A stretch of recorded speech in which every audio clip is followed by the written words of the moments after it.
So, councillors, over the lunch adjournment, I have received some advice to communicate to you regarding the confusion perhaps around individuals' thoughts around the two declarations or the potential conflicts around the two items, agenda item 322.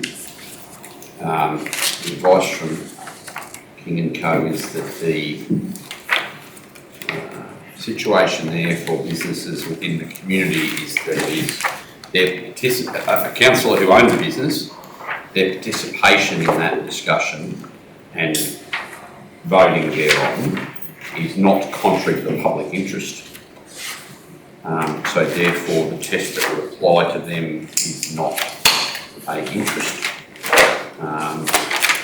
However, for agenda item 356, the organisational structure, those councillors whose immediate family members or persons of interest close to them, that would be a declarable conflict of interest, not a prescribed, which then affords the remaining councillors the opportunity to decide on those individual councillors, or those councillors individually, their ongoing participation in that. Councillors still obviously retain the right to leave. However, should they leave and other councillors are afforded the right to speak, then they miss that opportunity because all we need is one to stay and we have a quorum. So I'll just give councillors an opportunity to look at their declarations again for agenda item 322. Councillor Peoples, myself and Councillor Rogers all indicated sorry? And Councillor Arthur, that's right. In the knowledge of what I've just advised, I advise that I no longer believe that I have a conflict of interest in agenda item 322 and intend to stay. Councillor Rogers.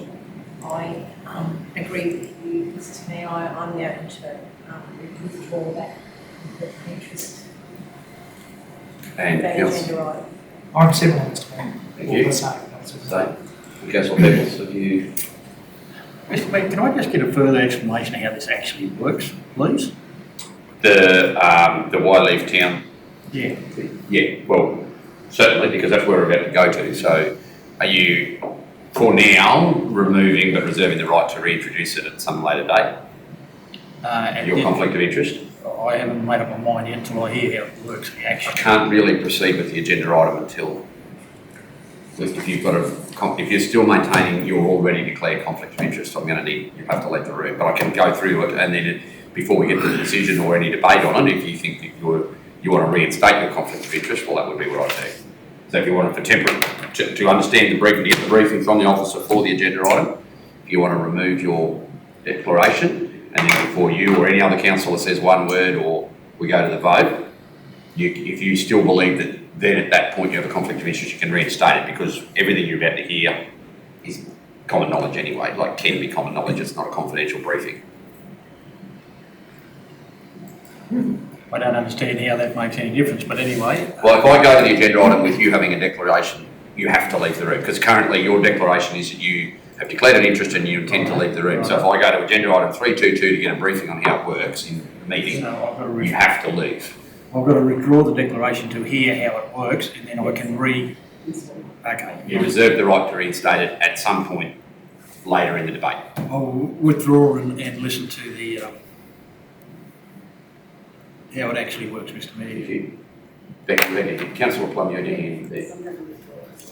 Thank you. Right, so at this stage all councillors can remain and we will now with that move to agenda item 322 and ask Lily to speak her report, please. Currently, the Why Leave Town cards we have are physical. When people buy them, they have a card that they put in their wallet and when they want to use it, they can use it at participating shops who are registered with EFTPOS machines. So there's a number of businesses, probably about a third at least, third to a half, that can't participate because they have what's called a square reader. They can't use it with the EFTPOS. Okay, so that's what we have currently. what the Wylie Town people, Sorry to interrupt, but can I just ask a question? What's the benefit to have the card? Do they get a discount, or what's the benefit? to shop local. So people buy gift cards to say, here, I want to give you a present, but buy it here. Don't go to Myers in Brisbane. It's for a local card. Righto. Okay? Sorry? Incentive to shop. An incentive, yeah, it's incentive to keep the money here. So the progress of the company to do digital cards means that if we were to get it, they would send me a card that I then go to every business that wants to be a part of it, and we just put it through the machine once and they're registered. So, okay, everyone's ready for business, equal playing field. Then, if someone's given a digital card, right, say it was you, Gary, you get a text on your phone that said you've received a digital card, click here, you open it up, and it says how much it is, and that you can shop local with it. Another advantage of the digital that we don't have currently with the other one is that you can see at any time what your balance is. So you might only spend 20 on 100, but you can have got a running balance. I'm trying to think, sorry, through you, Mr. Mayor, does anybody else have any, do you understand that part of it? It's another way to put some money back into the economy is what I see it, more than anything. And to allow then everybody to have a go. Through you, Mr. Mayor. So, Councillor Peoples, if I buy a gift card for, say, my grandson, but it's just a Myers card, Yep. he can just buy things wherever he likes. But if I get him a gift card for $100 and it's a Barcaldine Wylie Town card, he can still have the $100, but he has to spend it in our region. That's the difference. Registered businesses. That's the difference. It's just got a fence around it. So you can give anyone a gift, but they have to use it here. So each card has a limit on it, and you buy the card in the dollar value that you want. I think you Or can load more like a whatever credit you like card. onto it. Sorry? Like you can put $1,000 on it. Like a credit card. Yeah, you can put whatever you like on it as a gift. Yeah. Yeah, through you, Mr. Mayor, it's like a credit card, it's what it is. If you've been sent one, there's your value. And it gets declined like any other sort of gift card. If you've used your money, you can't use it twice. You could use a number of businesses on that one card. It doesn't have to be in any particular business. If you've got $100, you can use it at the butcher, the baker and the grocery shop. But once you've got the card too, you can reload it with more money, is what I understand. So if you want to keep it, you can put more money on it. No, it's not actually like a card. It's on your phone, so it's not physical. It's an app. Well, what he said is it's like when I don't know if anybody, when you've got airline tickets, if you download to the Apple Wallet, it's a bit like that. You open it up, you download it, it's there. So that's the back end that I don't have a lot to do with, but that's how it works. Councillor Gleeson. A couple of things through you, Mr. Mayor. Each time it is used, the person that's using it gets charged the $2.75 plus GST. Correct. Well, it comes off the value of the card, doesn't it? It would, yeah, but it's not a charge to council, it's the user that has that fee. I guess it's higher than FPOS and things like that, but that's the mechanics of it. That's question number one. Question number two is if I wanted to give somebody a $100 voucher, I can go down to Mitre 10 and pay them $100 and get a piece of paper off them. And the person that I give the card to gets the full $100 worth from Mitre 10. True. And there's no, that's, the other question is But through you, Mr. Mayor, could I just say that way you're choosing exactly where they're going to spend it? yes, Whereas I guess the gift card is they have an opportunity to spend where they want. yes. With the currently there's 1,000 cards purchased and only 391 have been used. The remaining 609 have not been used, and there's expiry date in November. Are they their cards, whereas you're talking about digital now? The extra $1,100 is to buy more cards or digital? This is extra to what we have currently. And that's why I've actually recommended only trialling for 6 months, not a full year, because we've still got to get to the end of our contract and we haven't used all of the the hard cards. But this is giving, so I'm saying let's invest a little and see if this is the way we're going, if that's what our people want, but also opening it up to more businesses who currently can't use it at all. Because I am a little bit concerned with the other card, we've got 600 to go in a year. Okay, we spend a lot with the Get Gardening competition, but once you get past the rush of Christmas, there's always a lull on spending and stuff like that. And I really don't know if we'll use all of what we bought. Although at the time of buying it, it was cheaper to buy it over a 3-year and in a bulk. I guess if I can just add, the simple thing is, a lot of businesses have been excluded because they use the white block now instead of their cost. And the current cards that we're using that are the 609 that are currently not in use can't be used with the little white tag. Correct. Used on their cost. Only be used on EFTPOS. So through you, Mr Mayor, these will be able to be used anywhere we currently use MasterCard or any other sort of gift cards like that. I also did speak with them again today about security because I thought that might have been something that people are concerned about. But the people who produce these cards work with the banks all the time and there's all different levels of security. So I'm assured that it wouldn't, there's not anything that should stop buying it because of a security reason.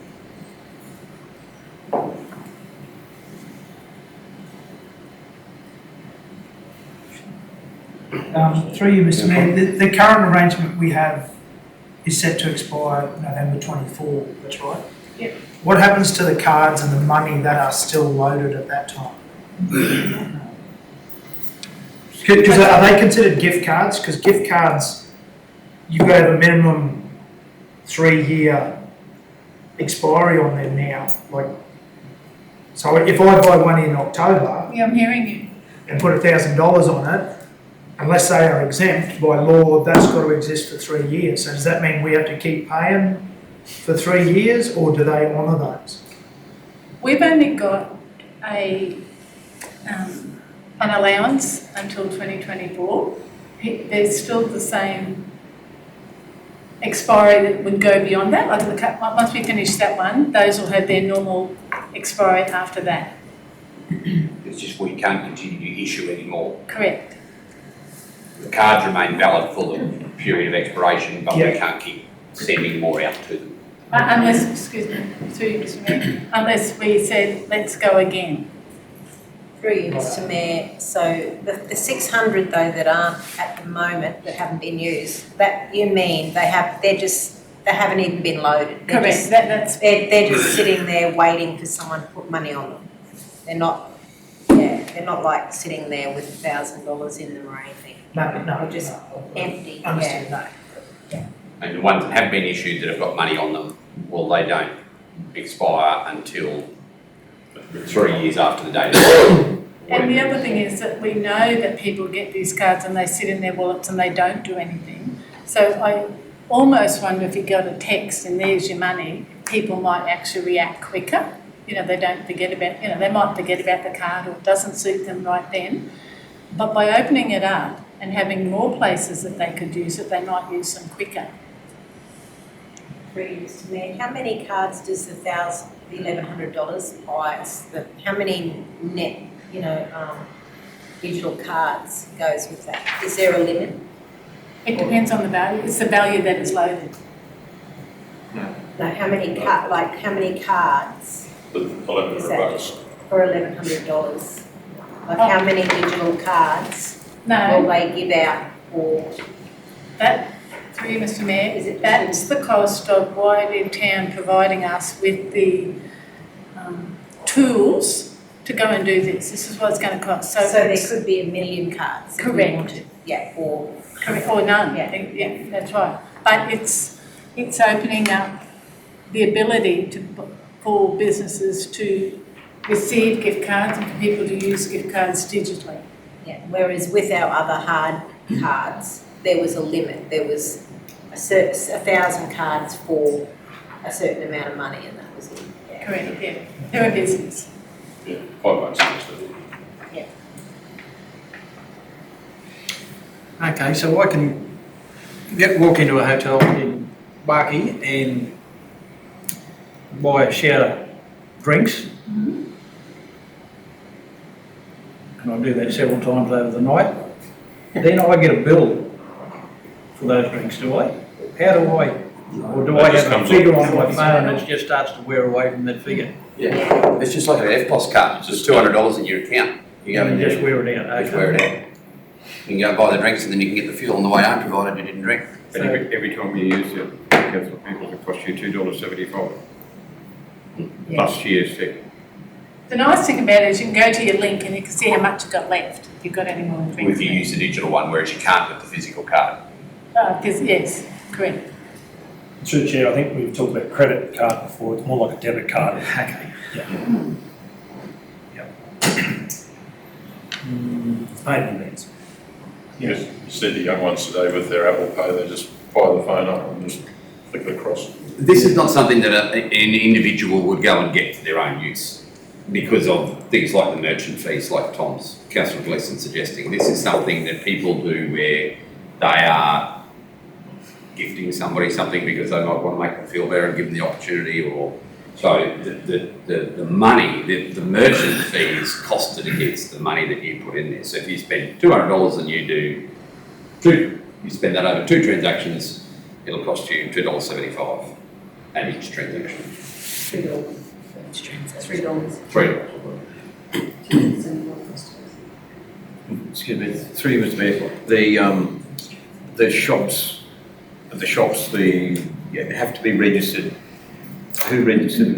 You said you had sent a text, or that's your duty to get onto the. I would, or somebody that might assist me. Wiley Town send us a card that we then just go to each business and apparently we just swipe it through, and that gives them all the data that allows them to set that business up. That's how the physical card happened, that you go down and say deactivate it basically with the card they've given us, and then they get the data back, so we've got them registered. So it's got here that the charge is $2.75 plus each time they purchase a car, not per transaction. Yeah, that's what I was thinking. That's how I read it. It's just, is it a one-time cost when they purchase the card? The $2.75? Says on use, doesn't it? No, it says each time they purchase a car. Says when they. That's just the first up in transactions. Mr. Mayor, I would read that as being that if I went and purchased a card to give to, say, Karen, I pay the $2.75 when That's I do what I it, was thinking. similar to Because what that- you did at Australia Post. Yeah, and that's what happens to the Oh. post. Yeah, it is too. Yeah, no, it's not each time they use it, it's each time they purchase the card. Thank you for that. So you purchase one and So load that's, it. excuse me, Mr. Mayor, that's the purchaser, and then the purchaser purchase the card for $100, costs him $100 and $2.75, and then I give that card to you, and you go to the shop and you spend it. It's $100. The recipient will get $100 on the that, $200. $100 on that. Through you, Mr. Mayor, I think Visa cards operate the same way. You purchase one for $100, I think it costs you $5 to buy the card. Yeah, they But do. it's That's just, right. it works exactly the same as any other gift card. Yeah, if you go to one of the major supermarket retailers that have got like a iTunes gift card or a Visa gift debit card, you buy a $50 card, it costs you $50-something, not 50, because there's $50 available on there for someone to use. But they will probably still pay a merchant fee. Like all of these things charge you a merchant fee. Like they could potentially, if you go to an FPOS machine where, a transaction might cost you 1.4%, that would still apply, the same as if they were using their own credit card.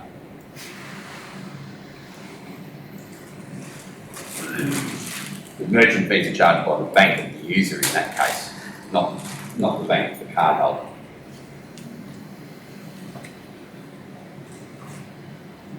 Right. Through you, Mr. Mayor, do we know how many businesses have signed up to date for you? Like how many businesses in our council area are being used?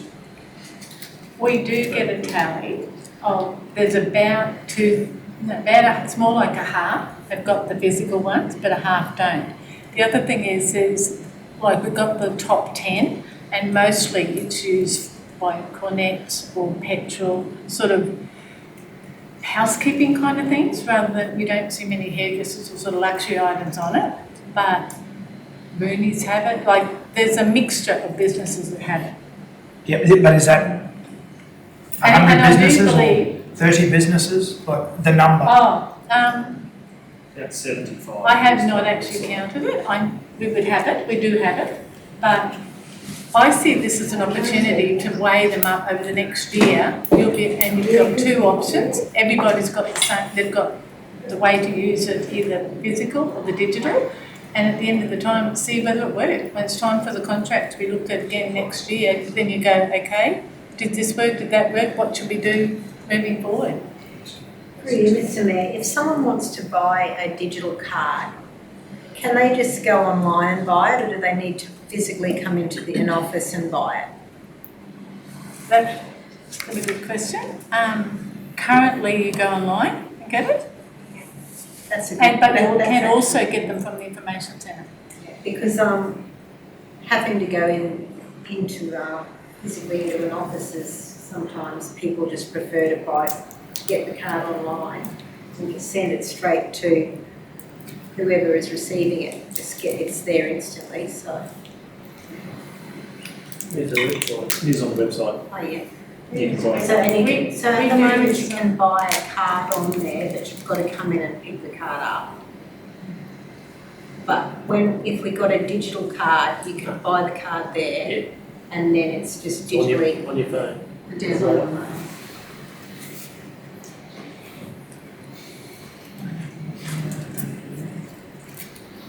Lastly, we do have a stock at the office that we can, people can come into council and get physical ones.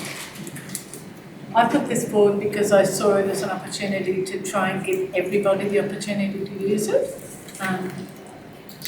I don't know that it's that the retailers that don't have it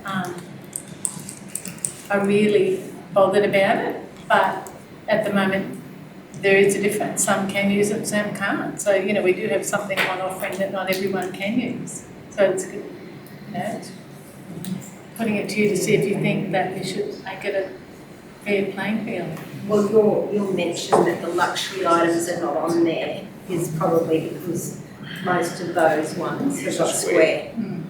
So, Not many businesses, yeah. a lot of businesses that were cash only beforehand that didn't use traditional EFTPOS have transitioned to it because it's so simple. So by the same token, if you get a gift card for your birthday, if you really want to buy it on your groceries, it's sort of like that's where you might miss out if you want to go and treat yourself to a hairdo or something. Councillor Arthur and I should use it with the hairdressers. I was thinking probably not me, but yeah, I appreciate it. Others more. It's also used for like staff presence and things like that as well. Like, you do see. Through the use there, it could be something you could use as staff rewards too, and service, that sort of stuff. They get a card and it actually gets spent locally. To you, Mr. Mayor, that is the practice. So on years of service, if people, when they resign, they are given the Wiley Town Council. If you want to keep it forward, I'll leave that. Thank you, councillor. Moved, councillor Hanson, seconded, Mayor, councillor Rogers. You're going to declare it. Anyway, I'm asking council to spend $5,500 on something that will benefit my business, so I'm still not comfortable with it, even though you've got that advice, appreciate that, but I'm still not comfortable. No worries. Councillor Hanson, seconded, councillor Rogers. Those in favour? Against? No, I'm for it, but only just. 6-0. 3, 4, 5, 4 something. No, 3, 5, 3 we've done. I like the idea, Mr. Mayor, I just don't like that people outside probably make as much money as anyone else. It is annoying, isn't it? Until we can find a better way to do it. So I missed that last bit then. No, well, like, the lion's share, like the $4,000 or whatever it was to start with, plus the $1,100 plus the $3 per card, like we know it's definitely leaving, like Yeah. the area, like it's not a local, and we don't have capacity.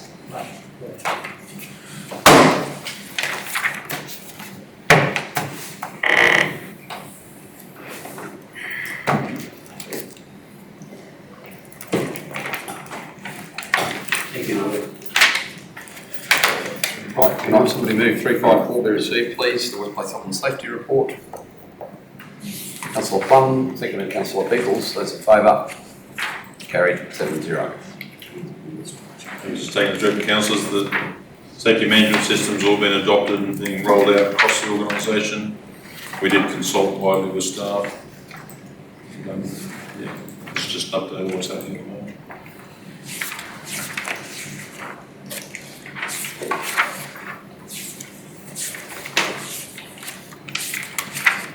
Questions?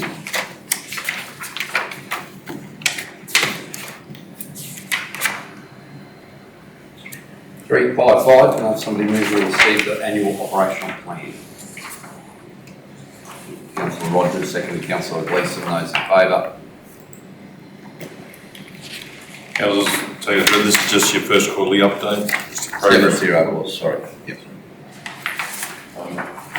Just the first quarter, not a lot happens, but we have been progressing as per plan and budget. So I'll just take it as being read and go for questions. More detail obviously comes as the months go on. Through Mr. Mayor. On 1.6 on the community, they promote mechanisms for not-for-profit organisations to reduce reliance on council funding. Shane, I had a meeting with the not-for-profit house when I was in Gladstone. Yep. People, and they're keen to have a deputation to council, like via Zoom, probably, but they have an assessment that they do on local not-for-profit clubs to assess the health of their club, and their main purpose is to try and get the clubs to be more self-reliant and not have to rely on councils and other council as much. Yep. So I just thought I'd mention that because I found it really interesting. They come out with a score sheet at the end, so all different things like infrastructure, finance, management, all different sections, and they get like green, red, or a green light, red or orange, and so that if they're falling down in some sections, well, that's where they can focus on, even when they apply for funding, try and improve those areas where they need improvement before asking for money for, say, infrastructure. If their finances or their other sections are lacking, they should focus on that first. But yeah, just sort of mention that. So do you want me to reach out to them, or are they going to reach out to me? Well, I can get them to call you, Shane. I don't want to talk to them. Well, yeah, I can give you their details. In goal 1, further questions? Goal 2, or beam 2, sorry, is there any number?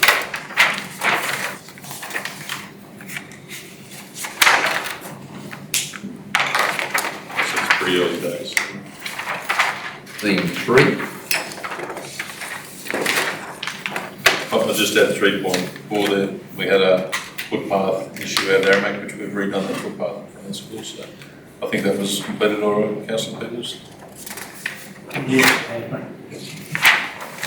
Through you, Mr. Mayor, the maintain airstrips for evacuation purposes. Did you find out, Shane, how often we actually monitor? Did we have how regularly they're monitored? For our main airstrips that land on there, every time there's a plane before and after. The one out at Merrimack, we said district manager went and run that and then put our over to it. But like, do they have a management plan? There's a Like, regular plan. Because it's Jericho and, yeah. Through you, Mr Mayor, under the CASA regulations, we must have an airport manual for each airport or each runway or landing area, as it's now referred to. And we have a minimum of weekly inspections. In okay? all of them. In every one of them. Thank And that has to be recorded, okay? And there's certain things that we do record, and even down to the quality of the landings. So we travel, when we do the inspection, we travel at 80 to 100 kilometres an hour down either side of the formed runway, and also the runway strips either side. Okay, and we report on it. Thanks. As well as other things, you know, foreign objects on the runway which we have cleared, we can't leave them there, we must clear them. Whether there's animal inclusion, in other words, you know, the roos are congregating on the runways, etc., etc.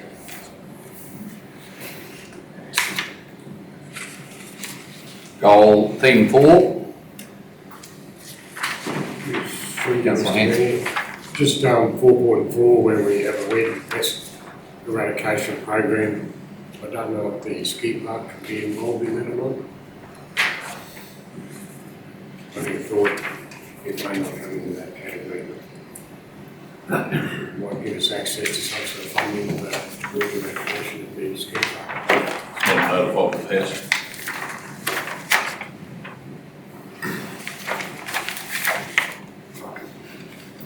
Through the Chair, I don't think it's formally included as part of 4.4, but that is something I think we're working towards have a management plan for that facility. For that I just thought facility. funding wise, it might be an avenue to gain a little bit more money for it. Yeah. Mr Mayor, can I just add something here? We made some inquiries about this while we were away. Is that you and I, Shane? You have to remind me. Yeah, it was late. So, we spoke to John Wharton about how they keep their weeds down at Richmond, and he said they're using red claw and another They fish. introduced sooty grubber fish. Yes. And they said they done a wonderful job. So I don't know nothing about it, but that's what John said they're doing up there, but it's worth delving into. What sort of fish? Sooty runner. Baby. Councillor Rogers and I were discussing the sooty grunter. The problem with eating fish in there, you can never again do the Magnesite H treatment once you put them in because it kills every living thing. Got a half-life of 2 days. That's right. And you can bring them back. Oh, yeah, you'd have to reintroduce them. What I mean is that, yeah, whatever you put in there dies every time you use Magnesite H, which is what we used last year. If I may, I used a lot of magnesite H when I was at Sunwater. It's very, very dangerous, and you've got no control over closing that place from any kids getting in there. If a kid got in there and you dosed it on day 1 or day 2, you're possibly going to kill them. Okay, very, very, it's so dangerous, it's number 2 on the US Homeland Security website under plutonium as a terrorism agent. So, you really don't want to be using it. It's horribly expensive to go into that for a start. That's why the sooty grunter. But my point is, if you do get that way and like it becomes a trick, then do you go natural or do you go chemical? Well, after what I've just heard, we go natural. And we, It'd be nice to get rid of the weed pest they introduced. It's an ongoing problem. It's a gift that's going to keep on giving. So. Especially when you keep getting a different weed every year. yeah, the sooty grunter problem that they have there too is because when they introduce them, the barramundi eat them because they're introduced, but we wouldn't have that problem. And if we only just, that's what Councillor Cool told me, that if we just keep it to the sooty grunters, they actually breed in a dam too, so it should hopefully keep the weed down, because that's what they eat. And they got a, John didn't tell us how many they got for $1,500. It's about 50 cents a finger. A hell of a lot. But only put out that big. But their dam is a lot, it's 8 metres deep, so the weeds only, at the edges, it doesn't go right down into the middle, so they haven't got as big of a problem. It's also a big area. The surface area is much bigger. The weed is definitely a challenge. We found a solution, but we're working to understand it better. Very much go away from that concern. There's another herbicide that they use at Hewenden for the bulrushes, which is a granule. It's used in irrigation channels. That seems to work really good there for bulrushes, but they haven't actually had a weed problem like us. Not yet. And I think part of that is because of what you outlined. The depth of their waters course as opposed to ours, which is quite shallow. Realistically speaking, it's not, even when you get into the deepest part of ours, it's the narrowest part of the channel is 4 metres. Everything else is very rapidly becomes quite shallow. You've got sunlight right the way through it. And yeah, those fish, the sooty runner will live in through there. Well, and there is the fish traps installed out here. The fish, Yeah, there are. not traps, the fish breeding grounds on the southern end, which provide a bit deeper, more sheltered water for them in the carp. Remember the 2 pits on the southern end, just outside the fishing jetty? There's 2 big, probably about 1.5 metres, Jenny, deeper than the rest of it. Yeah, I think so. There's 2 together then, Mr. Mayor. You can actually see them from an aerial, or you used to be able to see them from an aerial picture because they're quite a dangerous spot. They were the first things to fill. But we are looking at solutions. There's no easy one just yet. So, Mr. Mayor, to clarify, the chemical treatment that we used last year, would it have worked on the weed that we had? It would have. It works on anything. Because I thought we were told that it wouldn't. I'm sure someone, There was or whether I discussion. just, There was No. discussion that it wasn't. Yeah, the right. discussion I heard on that was that this, as Kerry's rightfully said, because it's so dangerous, there is a limited number of people that, like, you can't, they're not just one of these on every corner that can put it out. The guy who could have done it, who did it the year before, was not available to do it in that period of time that we needed it done, Jenny, from memory, is that right? And then, This time, Mr. Mayor? yeah, No, I wasn't involved. right, pretty sure that's what it was, he couldn't come and there was limited, well, Kerry would know from somewhat, but like there's a limited number of these people. There's only one company in Australia that has the licence for it, for a start.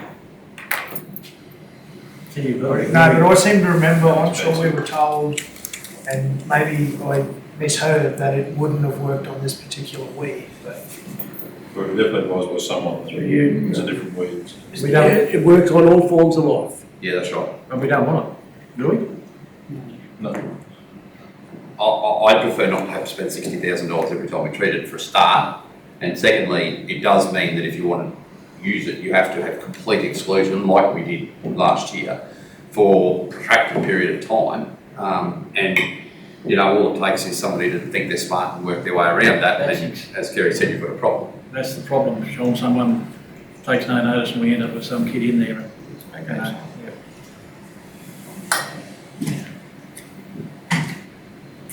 Someone. Just be aware though that the community that heavily support the weed management out there believe it to be the only solution. Like we've all got the correspondence, haven't we, last week, from them saying that's what you do. You just put that into a routine maintenance every 12 months, bang, do it. Do they know what we've just been told? Oh yes, yeah. That'd be well researched. Well, Okay. they're being advised by the person who's got it, and he provided us that very clear advice last year about its toxicity. Director Works and myself will work through some solutions and try and get it back to council. Just through you, Mr. Mayor, I've seen the poison last time and it didn't kill the weed. So my interpretation is he didn't do it right, or he didn't do it enough, whichever, but yeah, it didn't kill the weed. This is a different weed to the last one. Though. But if it kills everything, Kills everything. it should have killed If that you use weed the right right percentage off, of so dose. All right. do that. To you, Mr. Mayor, I just asked Sure. Kerry something, knowing that particular one. So if it would kill everything in Aqualife, which is what we were told, you know, even if a new weed was to come up, doesn't it stay active in the water No, long enough? No, it's So- got a half-day life, 2 days. So, okay, so like, as I say, another weed could pop its head up in a week's time and it won't be active to kill it. Exactly. So this is where I guess misleading us is that you think that if it's going to kill everything, it'd kill anything that could possibly come up for a Kills set period of time. everything that's not like existing having at the time of dosing. only at the time. Because how its method of operation is, it's a deoxygenator. Yeah. So once the oxygen particles reform in the water, then the effectiveness of it is lost. So for value for money, that's quite effective for what's there only at the time. Correct. There you go. Let's give you an example of the toxicity of this stuff. A fellow in the US got a little bit on his finger in the morning, right about 10 o'clock, 9 o'clock in the morning, dosing an irrigation channel.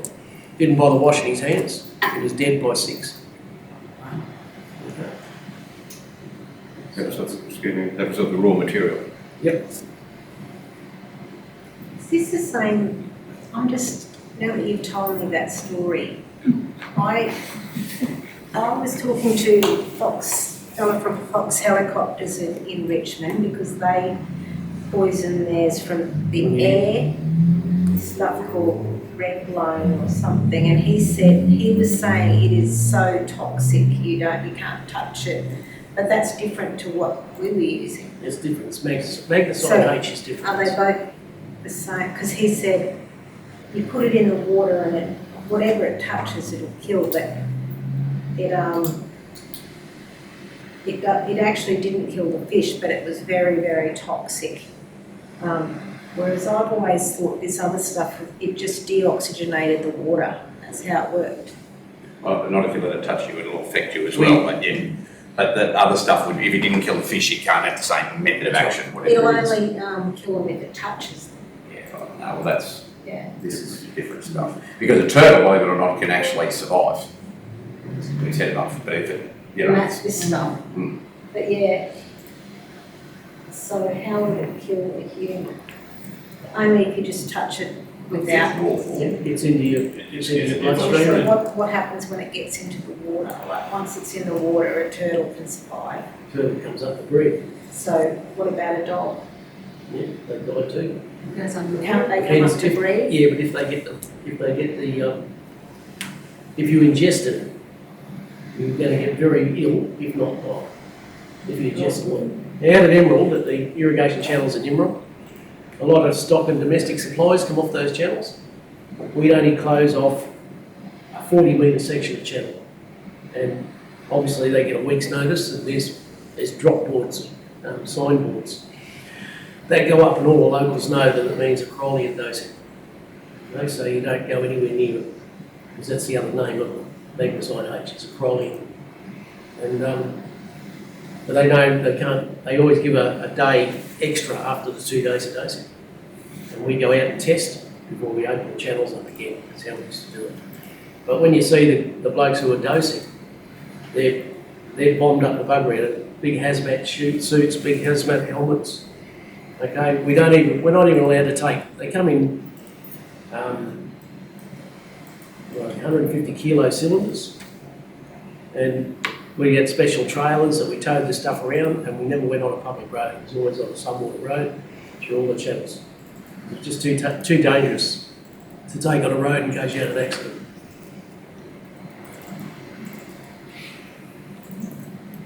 So that is a good option, but we just need to work out whether it works or not. Eat some fish, yeah. Right, any questions other than magnesite H related? Through Mr. Mayor, the land releases, like identifying land for sale and also just the land that we've already identified as for sale. Have we thought about the idea, or I spoke to you, Shane, about putting a big sign on the entrance to town saying land for sale, like they do on the coast, because everyone sees it.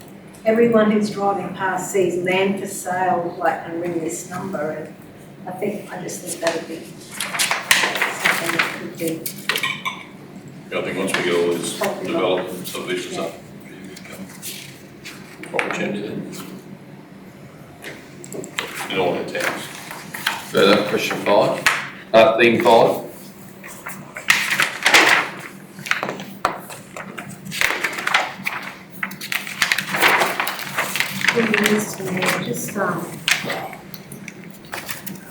Continuing listening to our communities, but have we got any date or any thing planned for our community consultation? Tomorrow, we would have been worked through yesterday. Okay, yeah. Just checking councillors' diaries.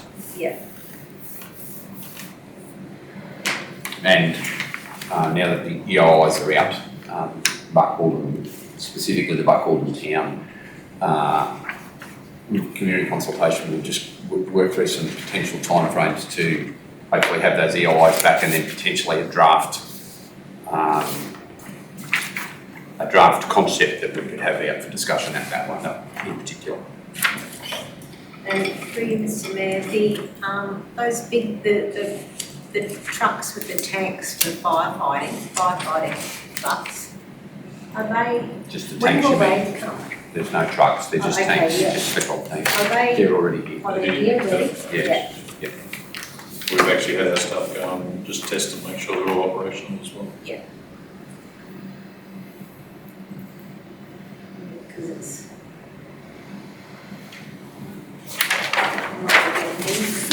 Were we not going to get it? No, there was no trucks. So you need a truck to pull one. Yeah, that's what I'm saying. Sorry. I had the understanding that the possibility that we would have a truck here to help pull or load or anything like No. that, just for the area. No, so there is the truck that's being rotated, the yellow truck that's being rotated between Ilfracombe, Jericho and Marlborough, but that's a QFES auxiliary asset. There's a fourth town, sorry. There's one town that shares having it. Jericho have had it, Marlborough have had it, I think it's in Ilfracombe right now, but that's separate to the 5,000 litre pods. They are purely for primary producer brigades to collect and utilise off their own trucks. Right. Our responsibility is purely just to have somewhere to house it, and if we can, to help load it. Jericho is a bit of a trick there because we don't have anything with front end forks there, but Shane's working with. We're trying to work through all, each depot's got a different size set of forks. Some will come off now. I think we've only got one forklift that's suitable. The rest of them are our loaders. We can put a set of forks on the front. And Jericho, the potential solution is a private person there who's actually a part of just about everything that happens there anyway. So if we can put it in a location where he can access it on behalf, they're not our assets to be responsible for. We're just trying to literally provide a place in each of our communities where they can be easily facilitated from. They're not something that you'd immediately grab the minute a bushfire breaks out. That's part of, like you grab the small ones. These would form part of a larger response where a fire got out of hand and you needed considerable assets. And to be honest, if council had the capacity, our own semi-water tankers are far more effective because they're far bigger. But, if they're out in remote scrubland, well, they can't get there. But if you're on a highway fighting a fire, or having one of them parked in a pullover area would be of longer benefit than having one of the 5,000 litre tanks. This is for out of the road off, up at the national park or out in Fleetwood or somewhere. These things can go out there and help a producer out. How big, how many did you get? 5, one for each town. Yeah. We've got more in the depot because other councils haven't picked this up yet. Yeah, there's actually more than 5 here, but only because the other councils haven't gone got it. There's a bit of argy-bargy between the Rural Fire Brigade Associations of Queensland, who actually secured the funding to get these built, and the Queensland Rural Fire Service on them. At the end of the day, that's not our turf war to get involved in. They all have their own insurances and their own thing. We're just simply an accommodation at the location. It was a gesture of goodwill. All right. 3, 5, and 6. Go. Right, between the construction discussions. We've decided everyone's in.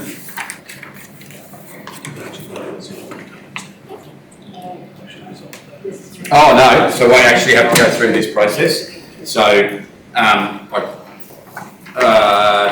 anyone declared conflict of interest in this yet, or are we waiting? I have We started off with DCI. Can you amend that then, I would please? like to amend that to DCI And and ask for the if room's if consideration. everyone is happy to let me stay in the room. Councillor Plum, are you declaring a DCI on the basis of a personal relationship to a staff member? Councillor Hanson, are you declaring a DCI on the basis of a personal relationship to a staff member? Councillor Peoples, are you doing the same? Mr Mayor. That leaves councillors Arthur and Gleeson and myself to determine the ongoing involvement of the individual councillors. I'm going to start with the Deputy Mayor. I am happy to move that the Deputy Mayor remain in the room for the debate, the discussion and voting of the resolution. Do I have a seconder? Councillor Gleeson, all in favour, 3-0. I move the same resolution, I move the same resolution for Councillor Plum. Councillor Gleeson seconds. Those in favour, 3-0. I move the same resolution for Councillor Hanson. Councillor Gleeson seconds. All in favour, 3-0. And just to get the quadrella, I move that Councillor Peoples remains in the room as well. Seconded Councillor Gleeson, all in favour, 3-0. Now we have our quorum. Now you may proceed. Now we can go. So councillors, there was some slides we put through. We might run through them on the screen if that's okay, Deb. Can we go to the first slide? So as we've talked about, the whole structure was not about redundancies, wasn't about major change other than streamlining, where some staff might have reported to 3 different managers or 4 different managers. We looked at what those relationships were. One thing we hadn't done previously was succession planning, so we've identified in the structure career paths and success. And then we've been spending the last 3 to 4 months working through specific roles. PDs, some of our staff's PDs hadn't been updated since about 2012, 2014, so what they actually did and what was recorded were 2 different things. So there's a large body of work being undertaken to actually identify who does what and who they report to. And where we can, we've looked to give a direct line of supervision so there was no confusion. Now, in some cases it's not complete, but what we did was what the primary function role was who that direct supervisor was, with the ability to share across different functions. Some call it service level agreements, some call it just being a good workmate. So if someone's struggling, we've got the ability to share across. So if we go to the next page, then this was your old structure. Now I know it's hard to see, but in your previous structure, the CEO was basically responsible for a very small amount. And then the 2 I see at that time was responsible for everything else. And then within that framework, there was a lot of reporting across different functions. Do you want that bigger so you can see it, or as councillors review? You know the structure we had in place? That's the current one, yes. Yeah, that's the current one. So very confusing, and as we roll down, staff had no clear lines. So what we've tried to do, which we've talked about, was how we differentiate. So if we enlarge that a little bit, in the salmon colour, that's the functionality of the areas that I'm responsible for. We have 2 directors in the organisation, or proposed organisation, as the Director of Works and the Director of Corporate and Financial Services, being both Dan and Kerry. And then we've got the HR function, which supports the 3 of us, and that's why it's identified there in a different colour. As we look across the structure, we've got Director of Works, or the Works supervisors. We've moved the Parks and Gardens or Town Services back under Kerry's directorship. The second one, where we're looking at engineering services, what you'll see under that, roads inspectorates, planning and scheduling, project management, and the technical side of it is where we're looking to bring that expertise back in-house. So we have full visibility of our contracts, our project management, try and reduce the outsourcing, but also create career paths and opportunity inside. The third one there with the red ring, or the orange ring around it, we've always had a position of water and reuse water role, but it hasn't been filled since that staff member left a number of years ago. So we've basically been chasing our tail. So we're looking to re-establish that role, and that will look after our water and our sewage or reuse. very specifically important at the moment because of our reuse capability at the sewage treatment plant here in Barcaldine. We've also got a number of water treatment plants that are a few years behind being, Director Works will talk about a bit later, but there's a lot of maintenance work that needs to be carried out to get ourselves into a usable fashion. And make sure, once again, we've got our plumbers fully skilled up. We're fortunate we've got a plumber in each town now, so we are looking to get that specialty back in-house. So once again, we own it instead of relying on outsourcing. We're moving the plant and fleet across to Director Works as well. Previously, it was under my directorate and also under the asset coordinator. That was a bit clunky, so 70% of our work is external work, so it makes sense that the Director Works oversees that. The big ones are rubbish dump, obviously the orange ring. That's one of those key roles that we want to try and get established. That one will probably be outsourced. The Director Works and I are working very closely now to close the current landfill and re-establish the new one. And there's obviously some work to be done in that space to get us there. When we look at the corporate, do you want questions there or just want me to finish? Keep going for now. Keep going. The corporate financial service, I know we've had all this discussion, but it's worth for the purpose of the record. The finance role, so staff members in the past where they might have reported to 2 or 3 different areas, if they've got a core finance function, it'll belong in finance. So there's some adjustments there. Our district managers don't lose their functionality. They're just very busy in general terms anyway, so we've just recognised the functions under them. And then, as we talked before about the regional operations, we don't have that role as such. It was recognised in the previous structure, but never filled. And so we blame the Corporate Financial Services Director until some time we can't, but that's a key role coming forward to look at our new ERP, our IT system. Anyone that's working within practical and civic would realise we have some limitations there, so we're currently looking at that and to improve our records management. The project management roles there for specific projects. That's not a person full-time. That's the perfect example of that project management would be the management plan we're just looking at for the rec park and the master planning, so specific roles. And then we're looking to improve our procurement stores because there's some gaps in that area. Once again, identifying our staff members. The perfect example for the stores one is we operate 3 separate stores at 3 different times.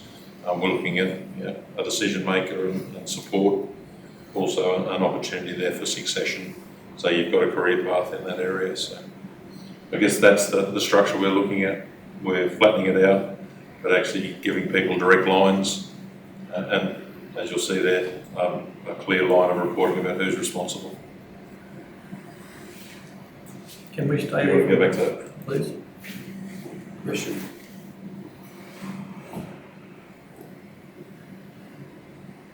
So under your district managers, Yeah. do they have any role in procurement? Every staff member's got a role in procurement. Through the chair, the procurement and stores role you see under the regional operations manager is more about the framework and the management and the way we do our procurement. The individual procurement for jobs and things like that for work is carried out by the individual officer, wherever that is in the organisation.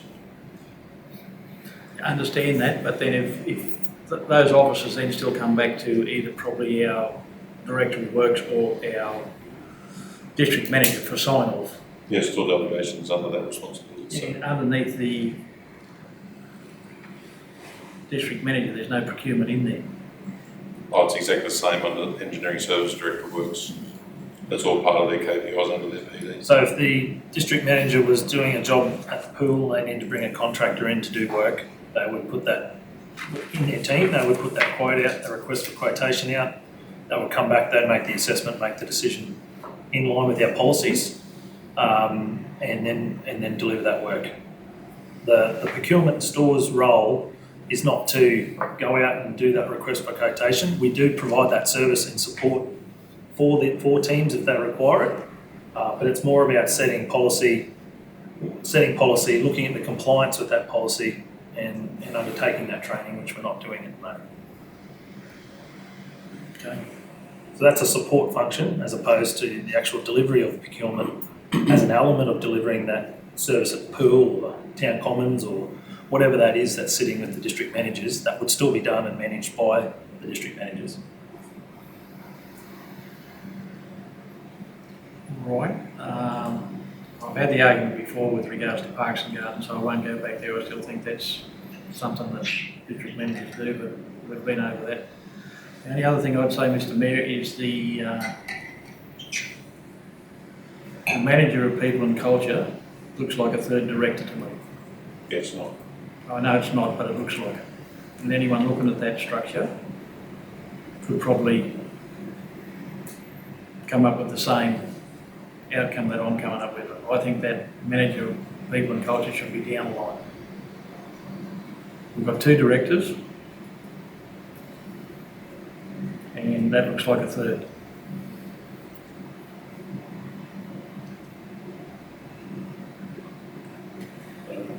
I think it's Just needs to come down in line with the other managers. just as simple as that. That's as simple as that. Manager of people and culture still forms part of our executive because that's a supporting role for the directors themselves. They're still part of the executive team, but not a director. That makes sense. That's a supporting function for us to do our jobs. I'd say the district managers, it's no different with them, is it? Slightly different. They'll report through the Director of Corporate Services, where the manager of people and culture reports directly to my office, but in direct support for the other 2 directors. So shouldn't there be another one in that executive court? The accountable officer, you don't want to mention names. Who's that? This is, yeah, it says only 4. Yeah, that's the CEO, 2 directors and non-director, part of the executive team. So she's part of the executive team as a HR manager. Yeah. So not a director doesn't have directorship. So it's as simple as dropping it down to make the sets on the same line, but there's no directorship responsibility in that.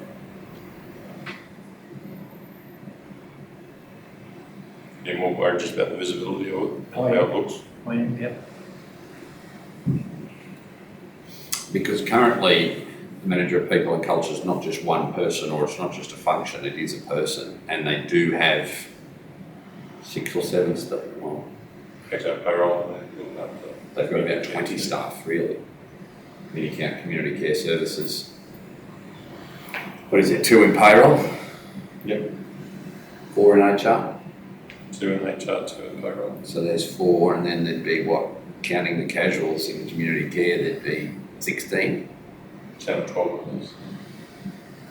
So there's 16 staff there answering to somebody who's not a director but is still on the same reporting line. That's the bit that looks confusing. So it could easily just pop outside. If we go back up to where the salmon is, it can just be an arm out the other side as reporting to the CEO's office. That's right, because that's where I think it fits, because the EA is not senior, for example, if you pick that role, so that line comes off above the directors, but the EA is not senior to them. It's just part of my office. That's right.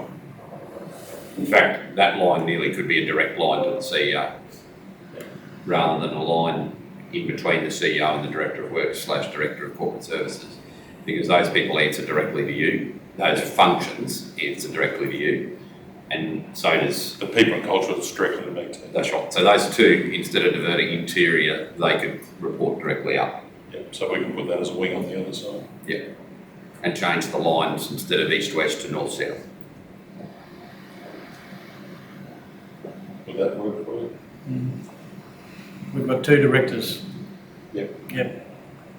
The workplace health and safety is under you too, Shane. Yeah, I'm solely responsible as the CEO, but each of those directors are responsible within their areas under their KPIs. That's how it's supposed to work in the organisation, because I'm the one that's responsible for it. Okay. Keeps everyone awake at night, but me especially. Things go wrong. Most organisations do that. Under the Act, I'm solely responsible for the safety of the organisation. That's why we're rolling out the system and making that all change. Under the Act, Shane, you're responsible for everything. Yeah, but there's certain ones of those, if it goes wrong, penalties are quite significant. So, for argument's sake, and the safety side of it, Councillor Arthur was at one of our sessions too. If something goes wrong, it's a $600,000 fine and jail term for the CEO. If we know of something and they do, worst case scenario. The good news is I can take managers with me, but I'm solely responsible to make sure that this place is safe. Council can also be fined and you're protected as a council when the organisation just gets fined. All gloves are off if it's industrial manslaughter or something else. So we have to take safety seriously, and that's the reason why it's coming directly out of my role. Just with that, manager of people culture, in other structures, generally that comes off the Director of Corporate Finances. Is it different with ours, like that's coming directly from you instead of the Director? Like, generally that's under the Corporate Finance Director, but how come we put it, why is it? Yeah, not always. The general term is, if it's under, say, a corporate side, then you're dealing with compliance. If we're doing it properly, it's across the whole organisation. So. Yeah, so that's why you sort of just want it there. Yeah. So you looked at other structures where it comes under? Yeah, I looked under at other corporate structures, and services. generally the HR or manager of people comes out underneath the Director of Corporate Services. But that doesn't mean like they all have to be the same. No, 70% of your workforce is under the Director of Works. Whereas if we're responsible for the entire culture of the place, that's why we're dealing with it as a whole.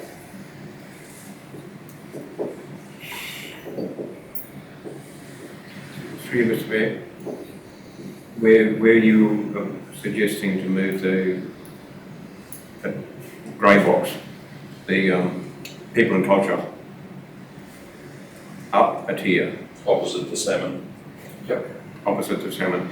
That salmon colour there, is that actually persons or just your responsibilities? There's functions within that. There's also people involved in that, as in, say, Deb here beside me, who support the Mayor and myself as part of the office of the Mayor and CEO. Workplace health and safety, there's people Safety, directly involved in that as well. The whole planning side of it responds to me. Building compliance. Yeah, communications, engagement, economic activity, development, they're all, I'm responsible for it. So they're not specific roles, that's the functions within the roles. So that box, instead of connecting across to the line down, will connect direct to the CEO, is what I'm suggesting, and the manager of people and culture is the same. Yeah. It reports direct to the CEO, not between the Director of Works and the Director of Corporate Services. So you want So line one up there on and each line up side. there. So Reporting directly to, and directly above, but they're not, that doesn't give them power over these two. that's what I'm asking. As- Which is why that line's got to come out of where it is and go direct to the CEO, rather than, at the moment, you'd swear that everyone, I would read that everybody in the salmon is senior, or anyone who fills those roles is doing so in a way senior to the directors, whereas if they're filling a role at the direction of the CEO, they need to report. But they're not then above the reporting line for the two directors, so they report directly on the side. So we're happy to make those changes. And the manager of people and culture would move the same way. Yes. So do we move that, do we wait for those amendments to come back? No, we can No, we delete that. just do that now. The purpose is exactly the same, all we're doing is changing the diagrams.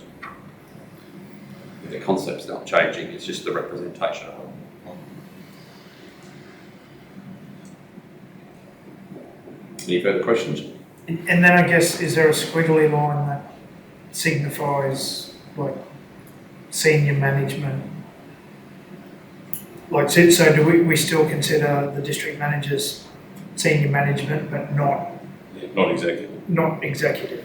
It's still management, just not the executive team. So the executive team are the ones who hold them to account to deliver their directorates. Sorry, Deb? Sorry, I just said perhaps you could have them different colours, the executive level, the management level.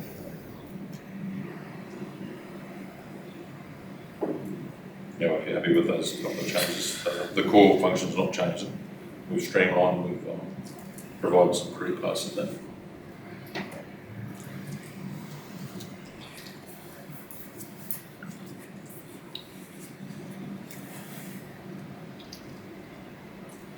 Can I ask what are the responsibilities of fleet plant workshop coordinator? As in overseeing the mechanic side, the mechanic apprentices, plant and fleet, and what do you want to know about what their role is? Yeah, so they work out what fleet we need, so. Everything from getting it on the ground to make sure that it's serviced available where it needs to be. Kerry can talk to it. So. Well, may through you, Mr. Mayor, the fleet manager or fleet coordinator is the actual fleet manager. So everything to do with our white fleet and yellow fleet. Okay, procurement or replacement of fleet has to go through the process of the executive, and if it's tender, obviously approval of the council. But he can make recommendations through me to the executive. He doesn't do anything in isolation at all. So he sort of coordinates the He's an experienced heavy plant maintenance. maintainer, and he will be undertaking further training in fleet management.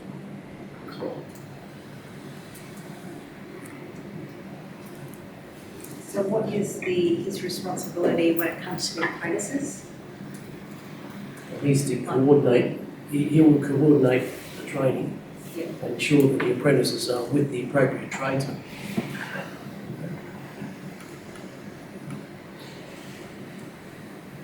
It just so happens that the fellow we have in the incumbent in that position has been a trade teacher at the Army Apprentice School, our trade training centre.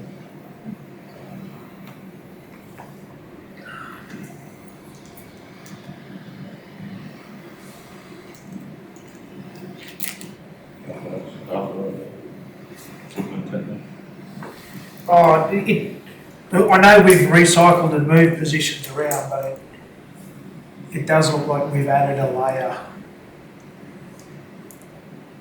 with positions in it. And I don't know, I appreciate that's supposed to be by function, but the first 2 to 3 layers, that's a physical person. And it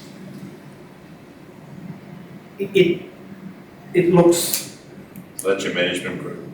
Yeah, but then like we consider district managers senior management, but everyone else is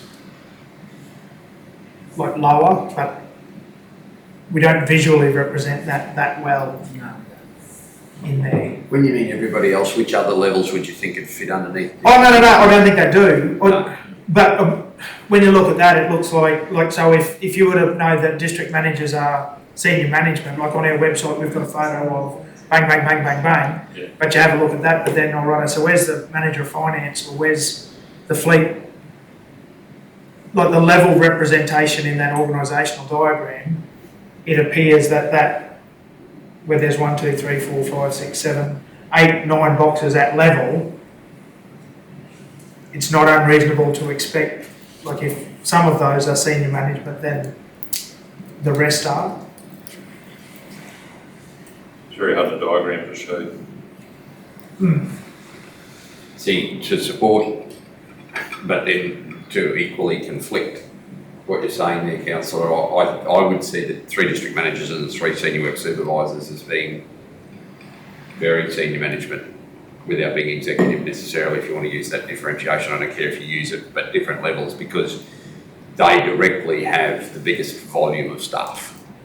You know, like That's right, but on our but website. they're not, the senior work supervisors have never been on our website. No, that's what I mean, like they're not, in that part, they're not considered senior And then management. we haven't had a manager of engineering services ever on staff. The manager of finance roles changed and been rebadged a bit, so there's certainly levels there that are sort of half a step behind. But in important, like so, where do you step down when they're directly reporting to the same person? even if they're not equal in position, there's no, like on an organisational structure, their direct report, if you pick on, say, the manager of engineering services or let's go one step to the right, the water, sewerage and water reuse coordinator and the work supervisors fill different roles, they've got vastly different numbers of staff, but their direct manager is the director of works. Reporting them on a different line, unless they go through that, unless you still have that one line and then you just have two steps where the people you consider to be senior to the others, but I just don't know how you do that. Simply. This is just representation of who works for us, what their roles are, and the functions that they're responsible for at management level. So it's completely different when you start adding names underneath it.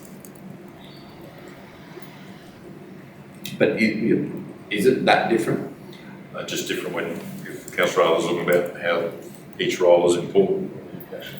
So, work supervisor are responsible for 70% of the workforce on their leadership. The point I think Councillor Arthur was making though is if you look at the management team that we identify publicly, it doesn't include everybody that's on the same line as those others. No, so district managers are responsible for their town areas. Yeah, but just from a pictorial point of view, like everybody on that line's the same. and whether it just means like we put like a darker border around or some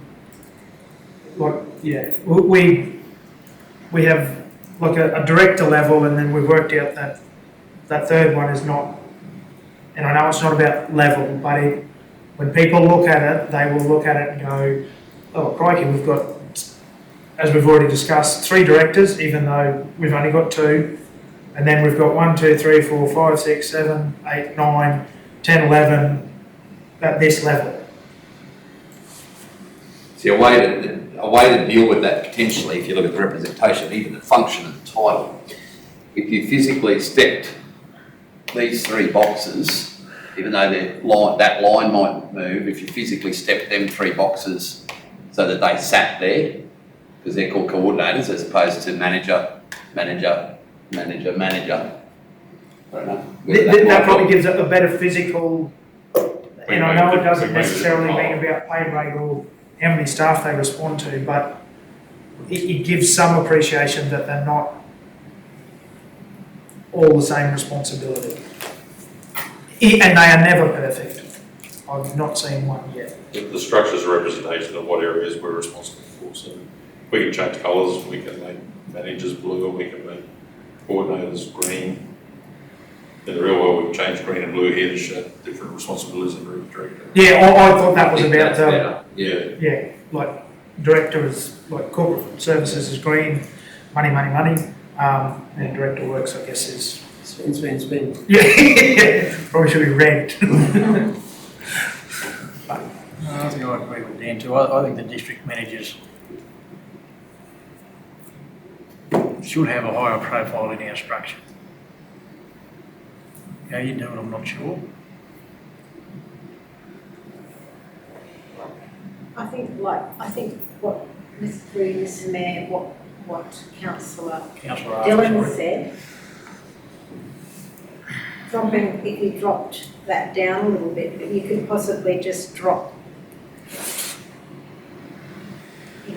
these down a bit and just these, and that it's just up a little bit higher. If you left your district manager Just up where it is, but Yep. then drop those other 2 lines down a bit and then the other blue lines down a bit. made the lines that A bit report to them longer. longer, but they're still actually reporting through the same function. Just visually it would look, then they would be up 1 square above. Through you, Mr. Mayor, the biggest problem is people look at it visually without reading it. And they're going to interpret. We've got all those other managers beside our district manager that weren't there before. But really they're not, but visually they are. No, but see, with the old structure, we had that thick blue line, and that was basically, anyone above that is senior management, You went below and then everything below it was function and role. So that one there, you had district managers. See, and that's what I mean, like, I know plus that's got the deputy CEO, and I know we've recycled some positions, but if you look at A and B, it looks like we've put a whole heap more people on above the line, so to speak. And, yeah. Yeah, and like the problem I always had with that last one is that the senior work supervisors were below We're them. still below the line.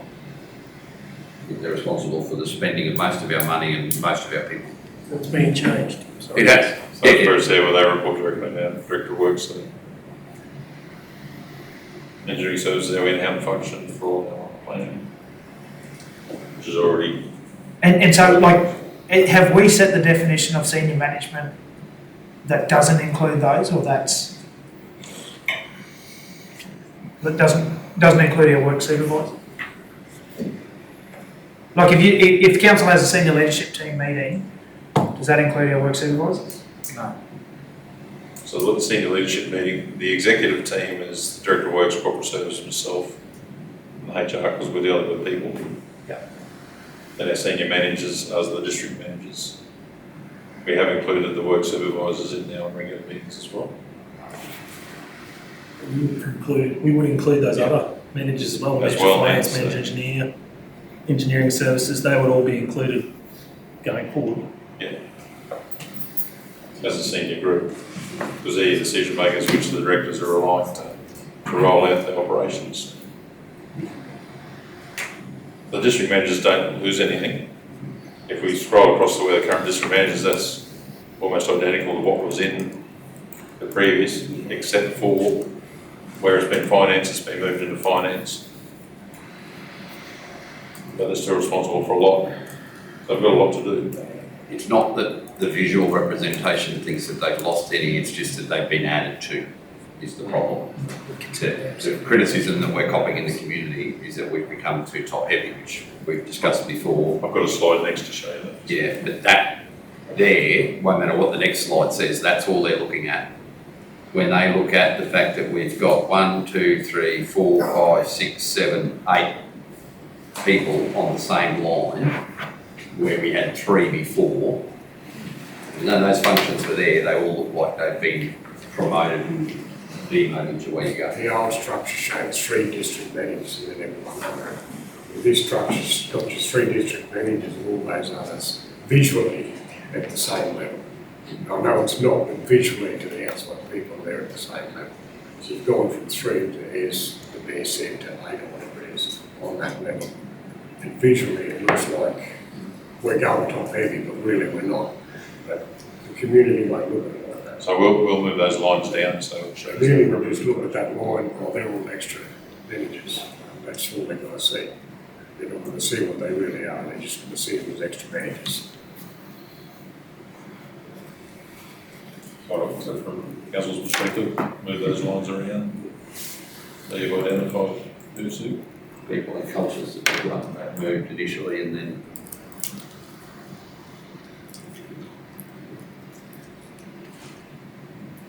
Okay, so that's what we're trying to do. If we go to the next slide. This is the breakdown. So a lot of councils, when you look around, so our breakdown is 65% external. Hang on.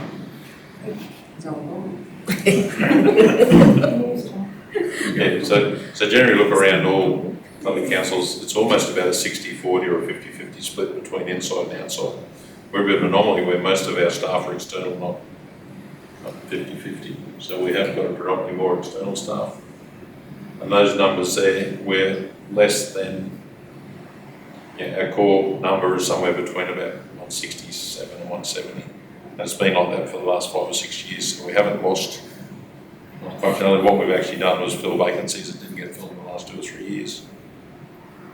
But for a number, that's our distribution. So we've got 8 in that full-time equivalent community care. That's our external numbers, that's our internal numbers.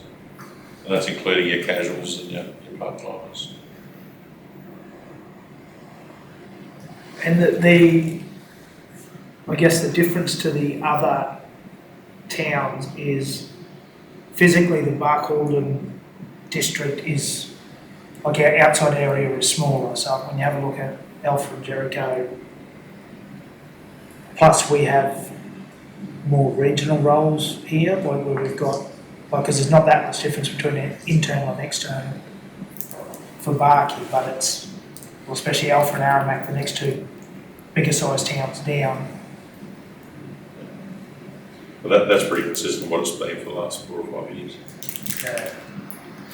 Yeah, so what you're saying there though, councillor, is that the internal numbers are bigger here, but there's a number of people in this district that fill regional responsibilities, such as the manager of finance and the manager of workplace health and safety and the Plus we would have more, HR.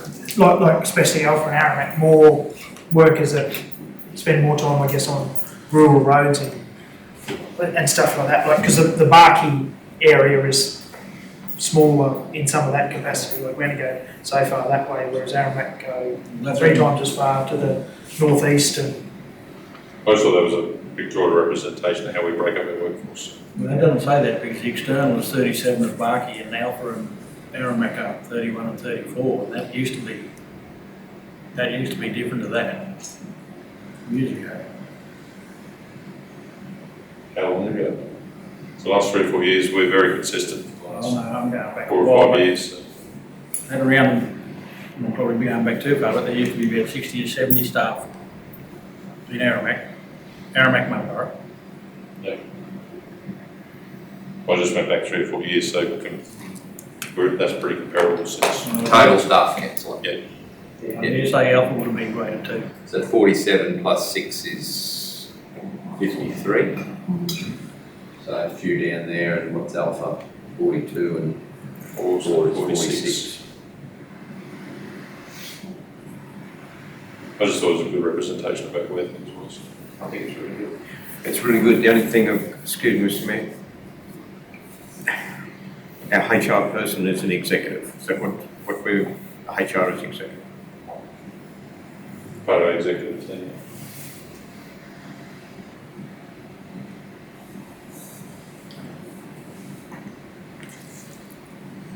That's fairly normal across most organisations. That normal, I'm sorry. If it's a senior role. Is it? Yeah. They're an advisor to the executive team. so, through you, Mr. Mayor, so are they effectively a director but just not in name? No. I think you might have to explain that one, Joe. Please explain that. So they don't have any authority over staff. Other than that direct report, so the responsibility of staff comes down to 2 directors. They provide the advice and the staff management, the response to performance, discipline. With no authority. But they don't have the power to fire. It's the directors and the CEO that has the power to do that. So that is why when we go back to the graph, when we go back to the boxes, that box will be on the side with no direct lines coming out of that box. So it's a pictorial that they're talking about, we're just more strictly with that. Thank you. Everyone's got their responsibilities, everyone has to deliver on that. Everyone's got their own key accountabilities. Everyone's held to task to deliver on what their roles are. But we have staff members that still report to the manager of people and culture. The ones under that area, so HR and payroll. They've still got the function of paying people. Those staff, are they their staff or the Director of Corporate Financial Services? Their staff. So they pick their team. Yeah, that's their function. Yeah. So they're responsible for those staff. Yeah. So payroll doesn't come under finances. No.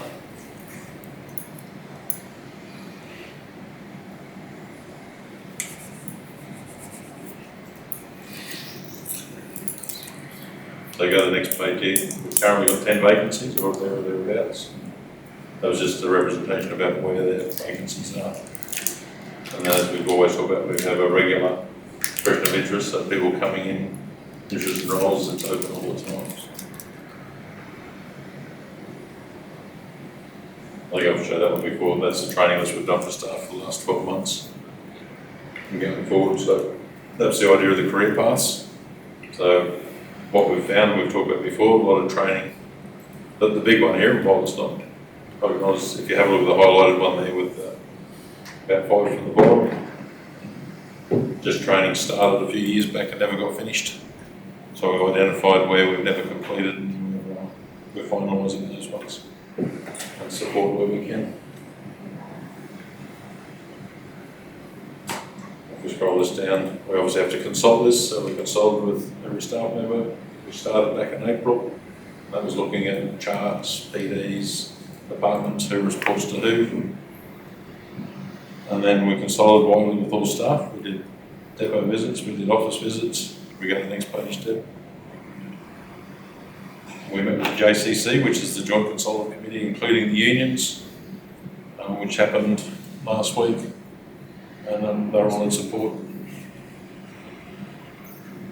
So we've done that. As advice, we have to consult widely, which we've done. And the next step is to present to council.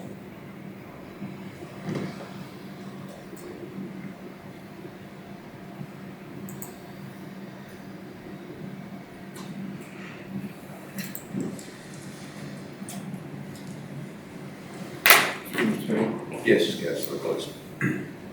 The council receives and reports and endorses this document. There's got to be alterations on this document.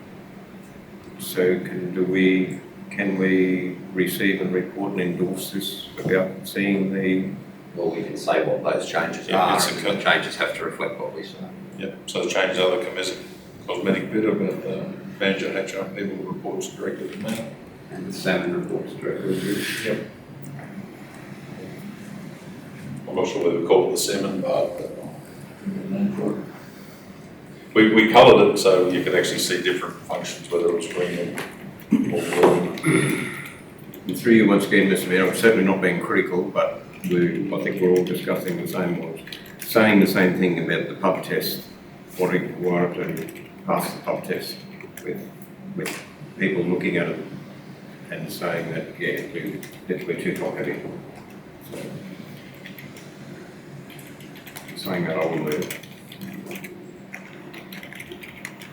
Well, in real terms, top heavy means how many directors, which is 2 directors in the executive team, in general terms. Through you, Mr. Mayor, it's quite easy to become top heavy just by putting extra layers in below that top end, shall we say that? So it's how we explain it to the general public. It won't matter how well you explain it, it matters how it's represented to them, because we can talk to people in the face, but if they see something that in their mind means we've got 11 managers, the information you put with it, the verbal definition you give it will fall on completely deaf ears. Whereas in general terms, the staff that are there are already there, so you're not. I mean, it's not only within the broader public, it's within our own staff who say, oh, we've got 2 top heavy and we're not replacing people, until you sit down individually with them and explain to them that function was there beforehand and actually there's no less here now than there were before, and then they go, oh. So we've really got to get out to our staff and make sure they understand it so that if any Yeah, questions or they can. I can explain that we actually did that.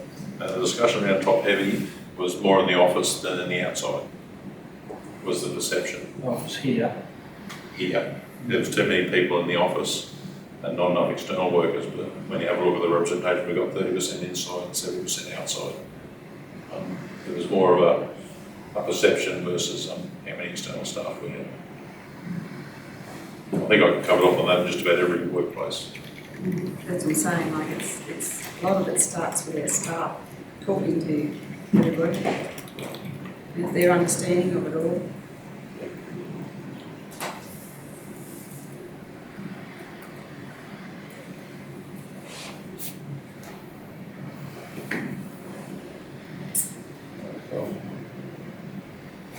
Right.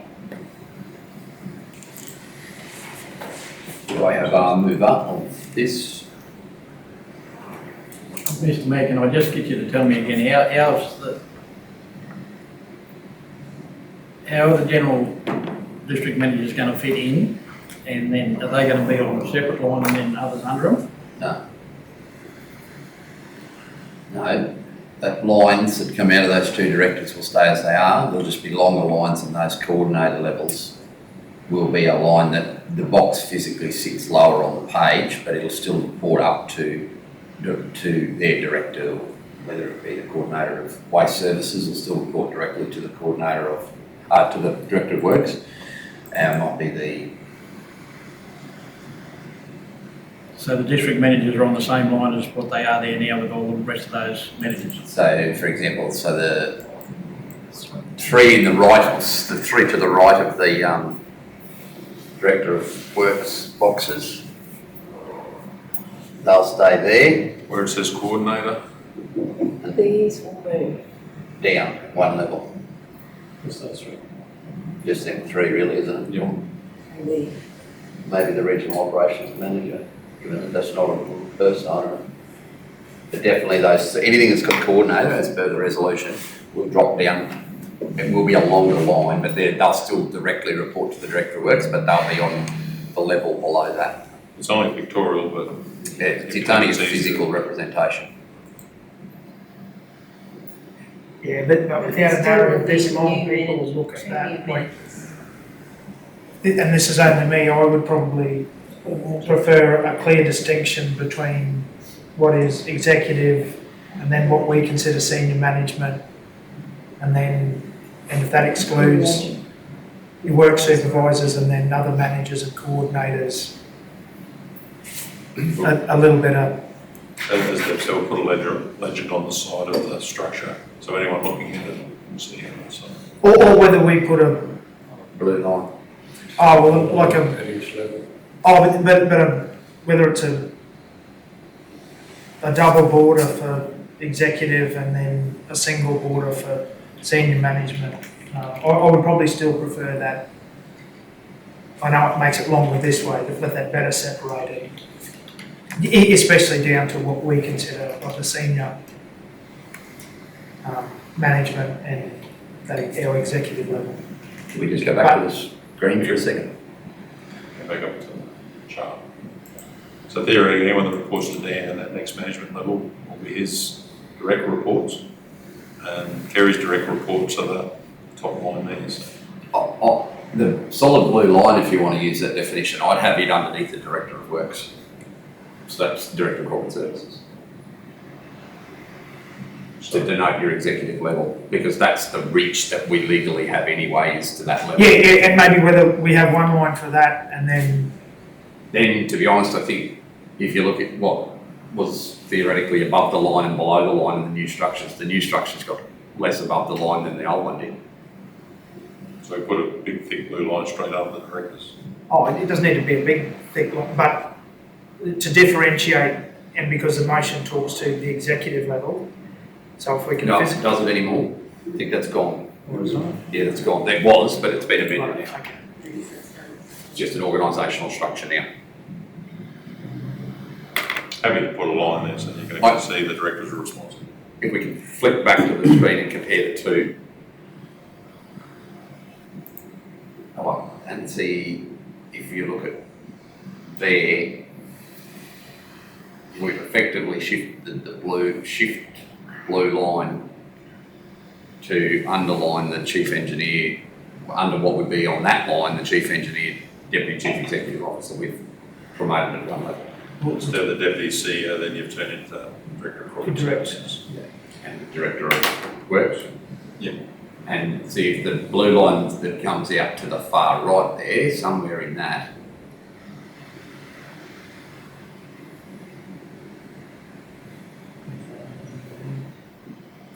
is the sandbox that we were talking about earlier. Yeah, which is including that. So we put a blue line there, which gives you a.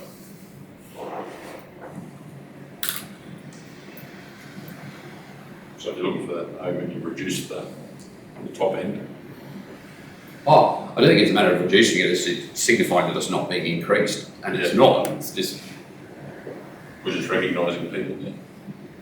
Yeah, my issue is not so much that. My issue is the district managers coming below the blue line.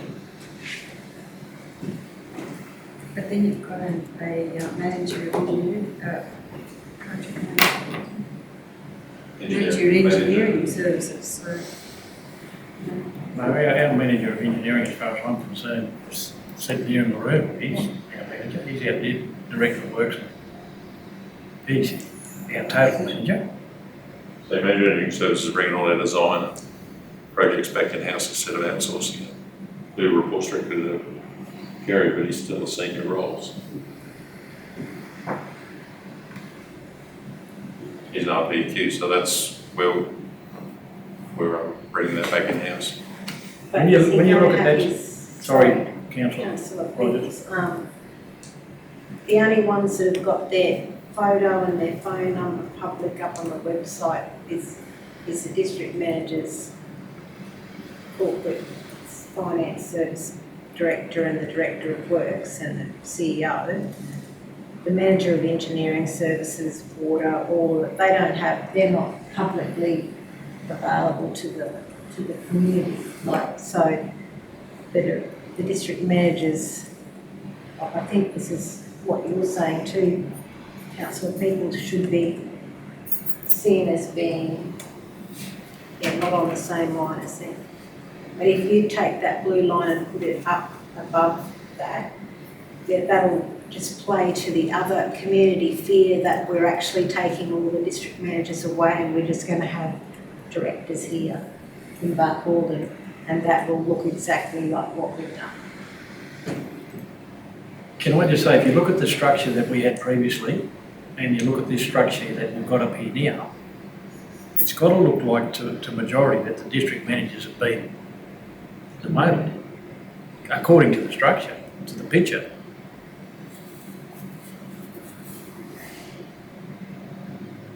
That's my problem.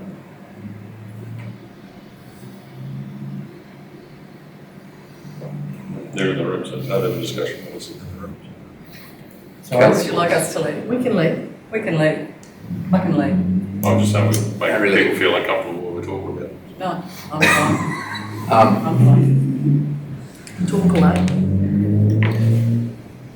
Through the Chair, I think the role the district managers are playing going forward is focusing on their communities. So a number of the functions that have been, I suppose, moved out of that were reporting to the district managers previously is things like finance and IT and those sort of functions that were more regionally focused. They now are solely focused on the services being provided directly to their communities, whether that be events, whether that be community facilities, whether that be pools, whether that be local laws. Those sort of things are the core deliverable functions that the district managers are doing now, focusing on the communities that they live in. That's, I suppose, the key difference between this structure and the previous one from the district manager's point of view. Through you, Mr. Mayor, is it, I know it's important, but is it imperative that we get it sorted this month? Can we be given a copy of that in the raw form so that we can move boxes up and down to maybe see if we can better represent it visually ourselves and then... Staff are pretty keen to get this rolling, so it's, Staff are. yeah. This is all we can tell the staff and they're quite happy with it, so I'm not getting any pushback from staff. So. If we just go back. So if we make major amendments to that, does that mean it's got to go back through the fee to start? Significantly, but... At the moment, you're moving manager back up where you said it was. You're moving a couple of lines down, so you... But if we were to take, say, the district managers out of the reporting line of the Director of Corporate Services and put them underneath the CEO or underneath the Director of Works, that would be a material change because their reporting directorate changes substantially. Or if you were to take Parks and Gardens out of that and put it back over onto the district managers, that's substantial. No, I'm not suggesting that, but and again, it's just, even though I've been in the discussions with this structure for months, like, I can just see that even though it says by function, for half of it, it's physical people, and then we've got functions in that lower, but yeah, it just doesn't sit well with me the way it sits visually, and maybe the workers are happy with it. But yeah, I'm not asking to maybe replace reporting lines, but I would probably separate it out better into more layers and try and differentiate, like align with senior management, which is the district managers and above, and our executive or the executive level, whatever we call it, or we're not referring to it. Through you, Mr Mayor, Councillor Arthur, we have been looking at this for months, but really we've only seen it twice. And the last time we asked for that HR manager of culture to be moved, but it wasn't. So it was just, what we asked for didn't happen, and then it went to the staff without that change happening. So I think we've got good reason to be looking at the picture of the way it's been presented. Mr Mayor, Dan's explanation then too about the, sorry? Councillor Arthur. I'm talking this Dan, mate. Councillor Arthur. About the functions and with regards to district managers and them losing some of those functions and everything. I probably disagree with that too. You know, it's starting to look like centralisation to me, even though you say it's not. It does to me.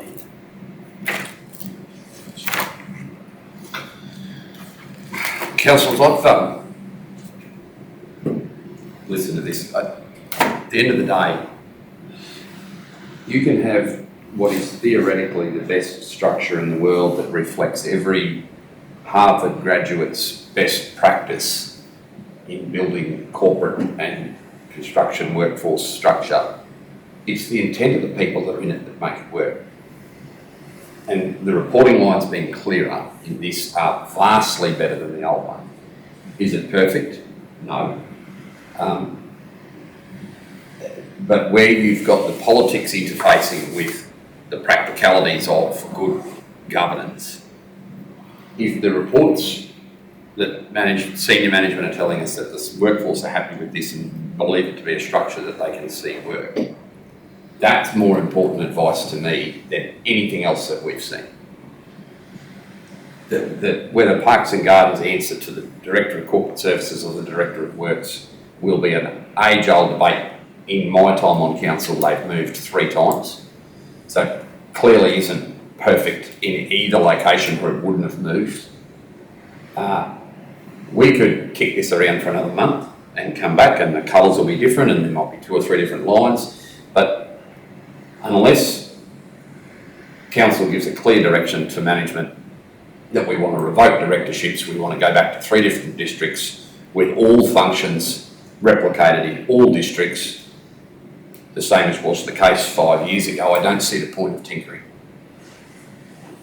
Like, I think at the end of the day, the structure is very close to the way management's going to present it, and we can amend it and we can move to do what we want. But if it doesn't, after the consultation that the staff have had with this, and if the feedback is as we're being represented, that they're happy with it and that it makes sense to them, and that's certainly the representations that I've heard from the unions involved in this, then I'm not sure that.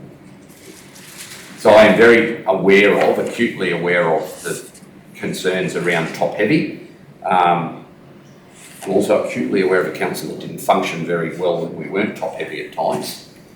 What is perceived as currently top heavy. I'm aware and intentionally being blunt in my comment that in front of both staff here at the moment and anyone watching. To me, the only way we're going to ever make a structure work is to adopt something that principally has support, and there'll be individuals who holistically oppose it, but if what we're presented is in some way representative of what has been consulted and accepted, either we reject it today, would be my suggestion, and tell them to go away and come back with a new one, or we accept it with minor amendments as we've outlined. I think it's either in or out. So Shane, you're telling us the staff are totally on board with that structure? We've consulted and we've had no one come back and reject it. JCC had no comments whatsoever, which is their union reps as well. And most of the unions that come back to us said, we're happy, it looks good. And staff comments was, bring it on, it's about time. So we have got some feedback that way. but they're quite happy with it. There's no intention of shutting down any offices. If anything, provides an opportunity for one office to specialise. So procurement could come out of Aramac, procurement could come out of Alpha, depending on where the staff member is that takes the lead.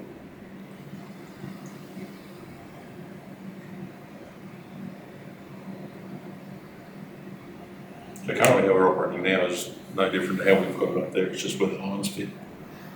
And the responsibilities, the core functions that we talked about when it was IT is a massive one, because we're going down a new path. Records management needs to be done much better. As Dan's talking, our accounting practices and processes and systems, we've spent the last 12 months trying to refine that to correct it, because it was all over the shop. And the reason we're talking about that is we were running 3 separate functions, so we're ordering from 3 different places. We were not being consistent, so there was cost savings and efficiencies we can have.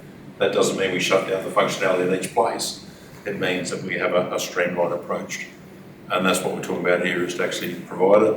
Where we've got 3 people doing the same role, there's an opportunity there to identify a senior person and a career path. So there's recognition of those roles as well. Where at the moment we might have 3 people doing creditors all at different times, paying at different weeks, which doesn't help anyone. We need some consistency, same as procurement. What Dan's talking about with that procurement side of it is to bring it all together and still being ad hoc. So this is about making it work. So yeah, I'm confident what we've put up in front of you. I get the tweaking so that it's visible. We did take on board about where the director's roles, that's why we changed it to a dark grey to be the side of it. I get the perception where it's on a executive structure, but that still reports to the executive team to provide advice, but that advice doesn't action until we give a directive that it happens as the 2 directors themselves. So those roles are organisationally how you function under good governance. If this doesn't work and council gets the feel, structures are there to be amended, so we roll with it, but I'm fairly confident what we put before you is a good way forward. Not a detriment.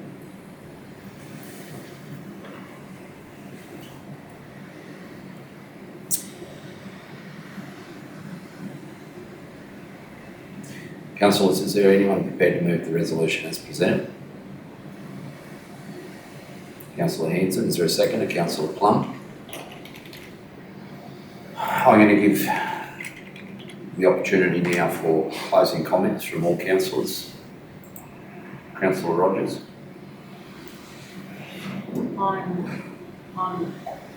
Will vote for this change, but as long as that, the amendment that we've got up there is definitely like going to take place. We'll turn to Councillors Plum and Hanson at the end. Councillor Arthur. I think we've got an opportunity to, and taking into account what the CEO said about the staff members, there'll be the community that will be the grumble in it. I think there's an opportunity to display it better. I don't have an issue with the physical reporting lines, but I just think pictorially we've got an opportunity to do it better. And I think we've already spent enough time. Councillor Gleeson. Thank you, Mr. Mayor. No, I'm just a little bit concerned about the as Councillor Arthur says, about like the pub test. Going back to the consultation process, Shane, the meet consultant outdoor at Aramac and Muttaburra, and Alpha and Jericho and Barcaldine on the 9th, all in the one day. No, it was over a few days, it was a couple of days. Yeah, okay. Yeah. So we did Aramac one morning, we did, I feel as though I'm sure that everybody's done their homework. I'm just a little bit concerned about the backlash of how it's going to be looked at by the Councillor Peoples.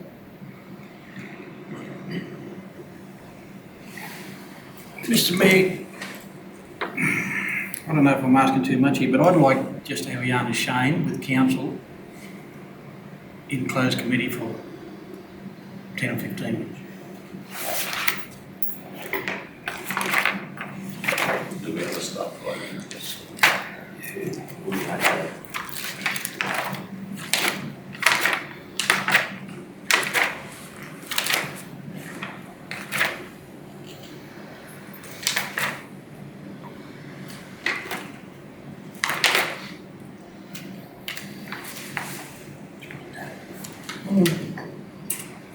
Is it 3B or has that changed, Mr Mayor? Industrial matters? Wondering if it is really an industrial matter though, because they aren't, It's not industrial. they're not taking industrial action.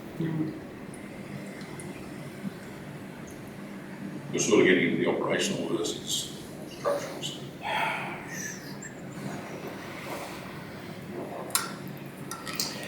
I don't have to close the meeting, but I can adjourn it. I don't see a way that I can close the meeting. I don't see the way that a councillor can move to close the meeting. But we can adjourn the meeting for a informal discussion. Which will have the same outcome. Okay. Meeting adjourned. Incorrect.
Happy for them to come back in. Back in open session. Change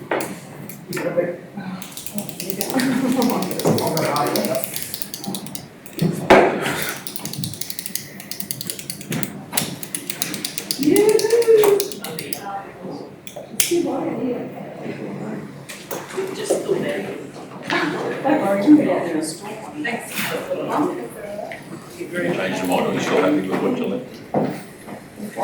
Not happy that we've been there on something we should have done in 10 minutes. All right.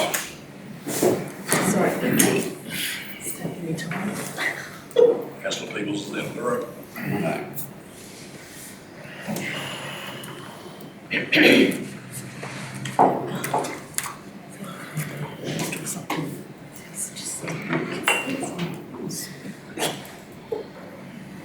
You said, what make you think you can touch them?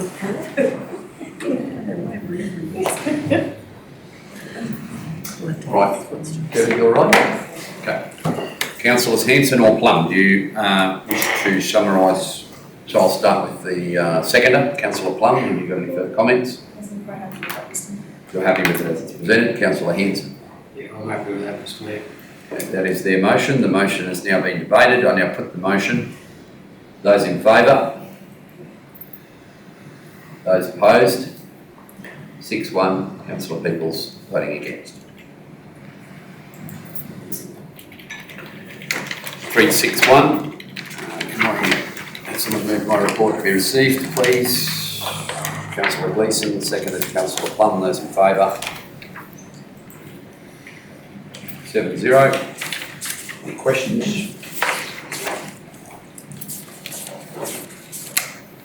Can I have somebody please move 362, the CEO's report? Councillor Plum, seconded Councillor Peebles. Those in favour? Carried. 7-0. Questions?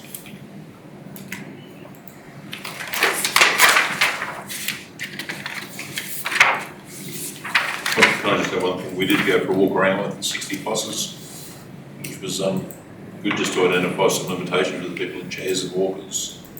It was a good opportunity to meet and discuss with councillors.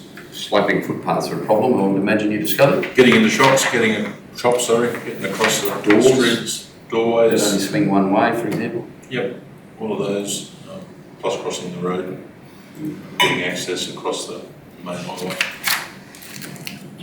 But we've taken all that on notice.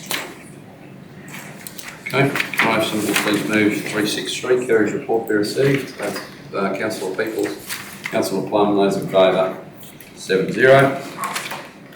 Kerry, anything to note?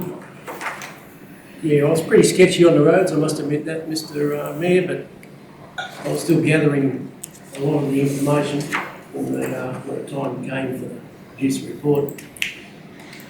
So, if there's any questions or anything, I'm ready to answer, and I'm ready to add to what was written, required. Again, questions? Just one to the balls operating. How's the ball's initial steps going? Right, the ball is operating well.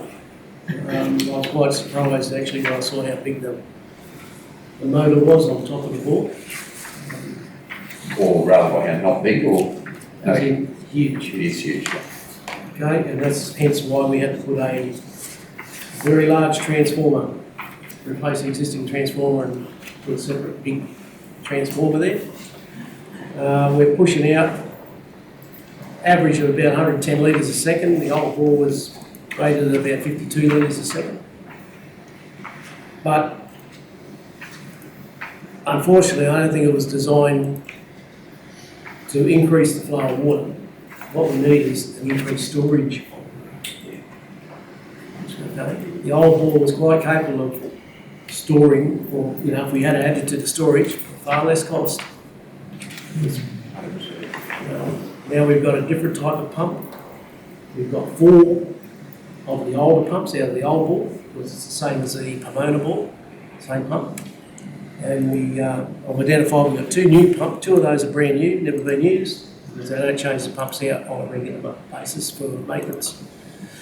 So I'm changing all those processes, and but we'll still have it there as a backup. We did have, when they were commissioning the bore, and we were told by the consultants, they only did the design, other people did the installation, and commissioning was up to council. We didn't know that.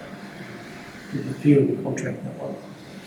So obviously we're going to tighten up our contract management, our tendering processes, and how we write the scope of works to include a full commissioning process on any future asset replacements. Kerry, just on the flow rate, we did discuss as a council before we made the decision the cost of reservoir versus flow. Has anyone tested yet what the free flow rate is? There's free flow out of the bore without the pump? Yep. There is none. What? It doesn't rise up the column. It only rises up the column to a certain level, which is well below the surface. Excuse me, Mr Mayor, is there any chance that we can go at some stage and have a look at it? Yeah. Just to say when you're speaking about it, we can identify what you're talking Works about. haven't finished yet. There was a lot of scouring of the slab. The slab wasn't built correctly. We had to put extra cuts in the concrete. Post pump installation or casing, the casing was already down. But when they started pumping, they didn't have the discharge sufficiently away. Sorry. Just close the meeting while we talk about this. Section 254G, those contractual matters that may be disadvantageous to council. Can I have somebody move that? Councillor Peebles, Councillor Plum, second. Those in favour?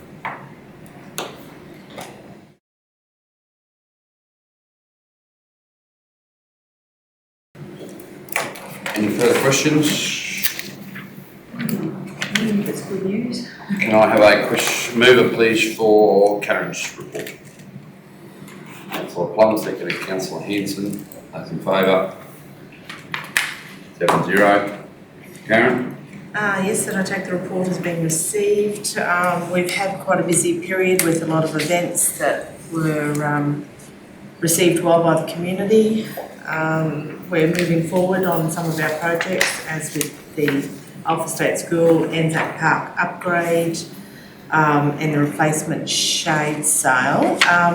My only pain point is the Jericho ATM and getting them to confirm a schedule of when they will be out there to install the ATM.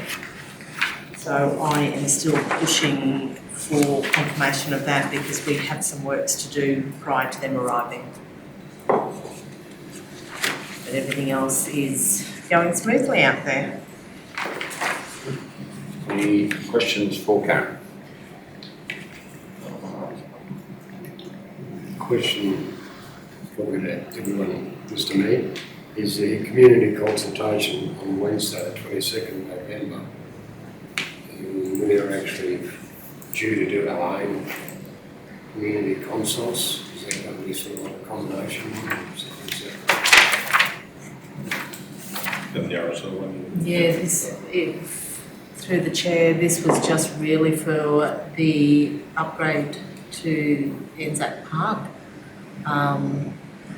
To just consult with the locals there about the upgrade, and the fact that the fundraising manager from RSL opted to fly out and come out and visit the site and be part of that community consultation.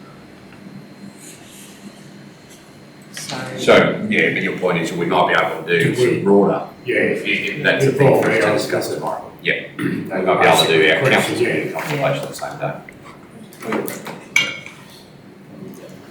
No, that's the next week. That's the day after our general meeting. So that would follow on from that, or later in the afternoon. Be a part of it, or, yeah, sure. We'll have a yarn about that tomorrow when we set those dates. All right, further questions for Karen?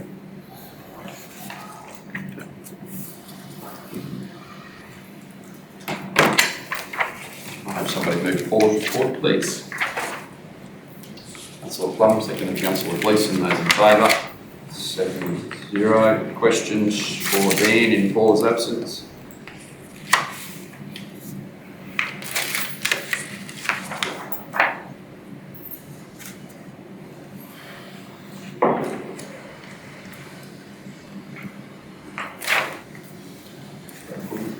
none, have somebody move Jenny's report, please.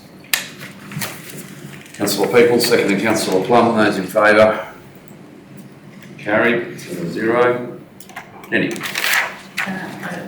Take my report as being read. Just a couple of updates. The data panel quotes for the reconstruction of the chemical room and roof over the filtration tanks closed last Friday. It's currently being assessed.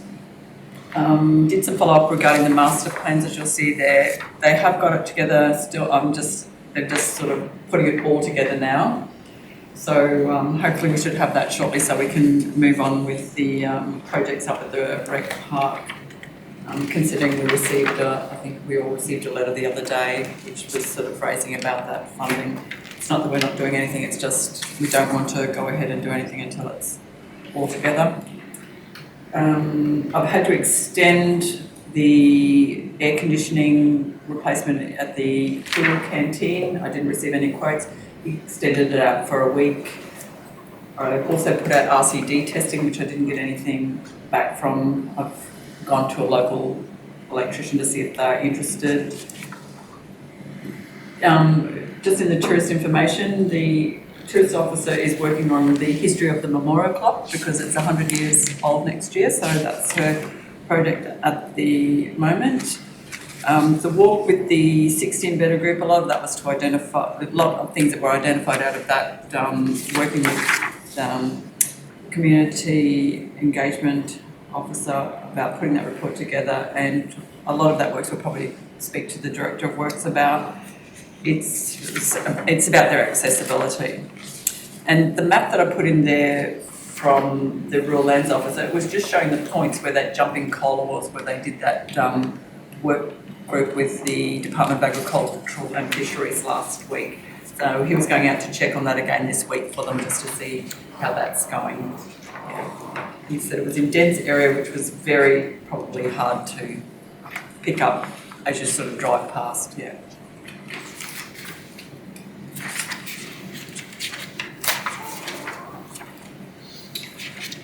A few drivers about, Jenny? There are, Mr Mayor, and I believe there's a few more coming through, yeah. So yeah, some are more looking for adjustment as well, I think. That's price dependent now that their prices have increased quite significantly through that. The department stop outside.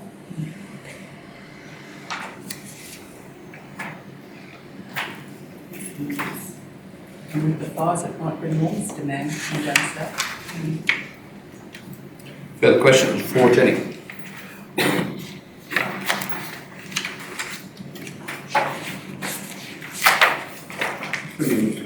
Yeah. Was there a watering problem at the race course? There is races, I believe, this coming weekend. Is it everything okay there? Through Mr Mayor, so I went over and inspected the racetrack with the employee of the racetrack and his supervisor last Friday, and all seems to be okay. There is a lot of that ryegrass has come up.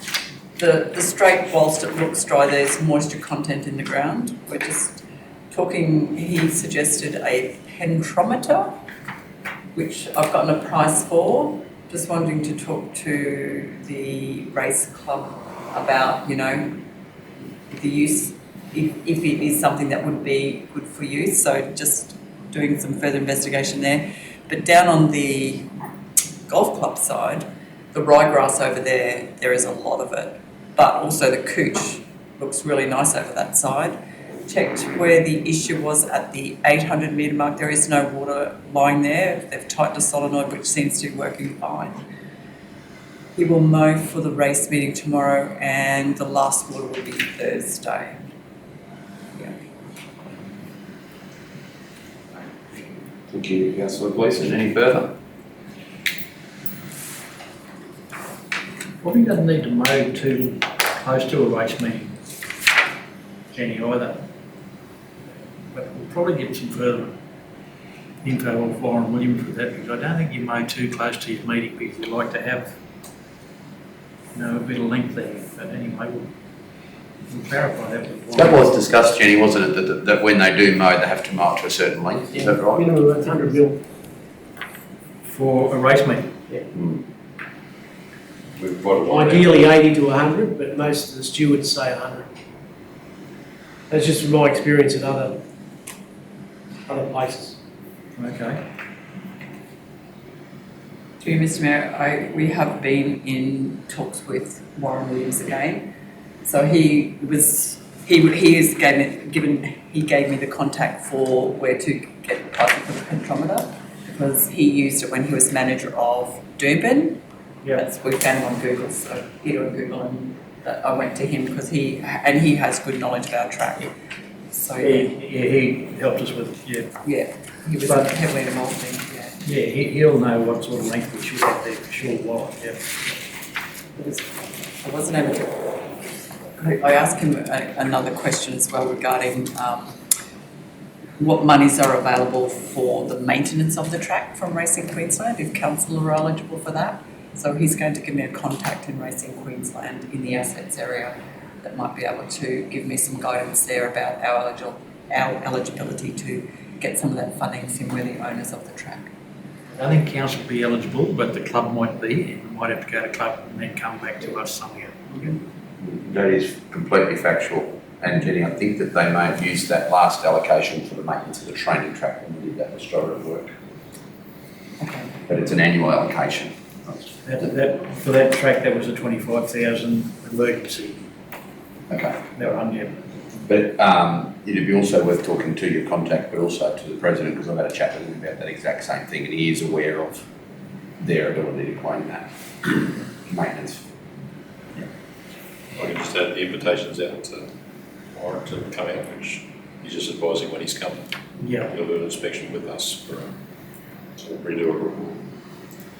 There couldn't have been too much wrong with the track the other day. I hear it looked a little bit yellow and needed a bit of water, but there's 100 nominations for Saturday's meeting, so they're all coming. To you, Mr. Mayor, and this is just in case any councillors do get a call, we did have to send a letter out this week regarding locks on some of the stalls. They're being locked there, Padlocked, yeah, 5. giving a bunch of stalls for themselves on Saturday. Yeah, there's more to it than that. They use the stalls at 4 o'clock in the morning to train their horses. And they were leaving their tie-ups and everything there. And someone was, I think, grabbing their tie-ups and everything, but I think the trainer in question is coming to see you anyway, Jenny. They've been, and that they clean all of those stables themselves. They keep them all tidy, and anyone that travels, they pick up their, the shit they leave behind and everything. So they do a bit of work on them themselves, but I think they're coming to see you. Can I have somebody move 367, please? Councillor Hanson, Councillor Plum, those in favour? Carried. Dean? Thanks, Mr. Mayor. Just wanted to highlight a few, feels like a lifetime ago, September now, but there were a few projects completed in September. The Barcaldine Woodshed was completed. It did come in over budget. The scope of the project changed while the work was being completed. There was some additional works that needed to be undertaken over there. If we have a look at, also there was the submission of the LRCIP4 was submitted. I do note the projects that we've submitted have been going backwards and forwards with they sort of do a pre-check of our application and pick up anything that could delay the approvals. We've been responding to those emails regularly over the last probably 4 to 5 weeks, and hopefully now we can say that we've sent the final email in, and that'll get assessed in the next couple of weeks to commence LRCIP4 projects. Also in September, saw the installation of the Alfred Gates. They were officially opened at the Garden Expo. And also there was a toilet the completion of the toilets at the Barcaldine Showgrounds and the Muttaburra Recreation Grounds was also completed as projects of note. If we just run through the carry forward projects, we are starting to see some of those projects ticked off. A number of those that got ticked off in September relate to planned items that have been delivered. There is a couple of those that are yet to be finalised because there is a sale of the current piece of plant that's been replaced. I do note that some of those pieces of plant, they are going to be auctioned, so that is happening for some of those items. Some points of note, I don't know if there's any more particular ones in the carry forwards to mention and note. Go through, touched on a couple of those projects. The Alford Gyp Yards is progressing. I believe it's in the final stages of being completed. Actually, it might have been done in October. The final works. Might be shut. Yeah, it was shut for a couple of days while the contractor completed that work. So practically complete, just sorting out the payment now to finalise that. Okay, in the capital space, we do have a couple of projects that have been completed there in the community space. The goods shed, as I mentioned, and then the pool cleaners at Parramac and Barcaldine. Also, there's a couple of others that are currently in transit for delivery, so they will start to progress as well. In the sewage space, the sewer manholes and the sewer mains are progressing through the Rapid WSA group. I believe that tender has been approved by that group, and that works will be commencing shortly. The contractor's starting to reach out to the councils to set up that project at each individual council that's involved in that project. In the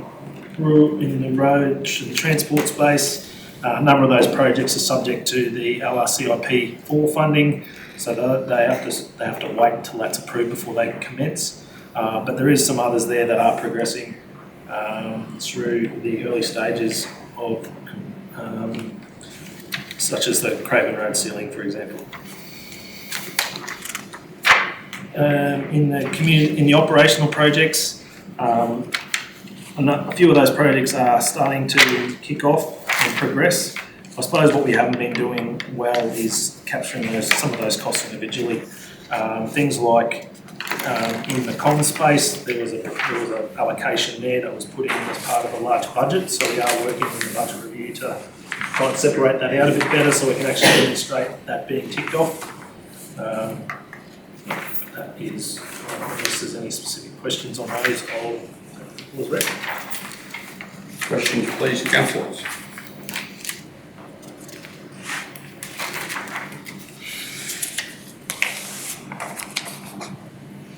I'll probably more so comment for the budget review tomorrow, but either we need to redefine, redesign, or like our colour coding, and either that or get rid of it, because we're either not using it or it's all over the place.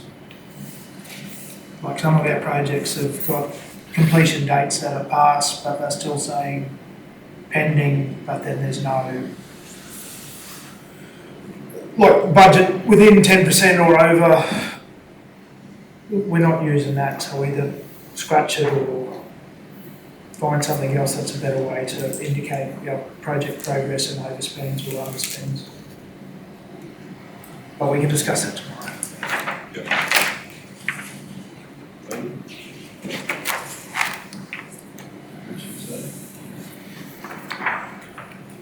No more questions?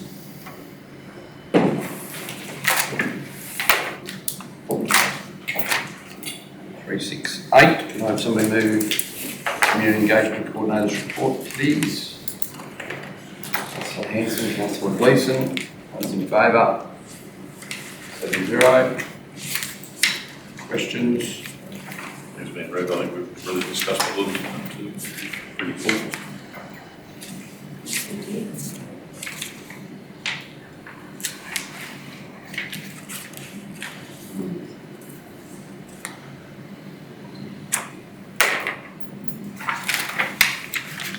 Just the one point of note with the website, Councillor Rogers and those of you who want to jump online, have a look at the Gladstone Regional Council website. They've got an interesting form there where a community event might be on, whether it's a daffodil morning tea or a rodeo or something, and just in interest of helping foster community relationships. They've got it's a page or a process by which they can invite a councillor or invite councillors, to just basically say, an event's on and you can help your scheduling.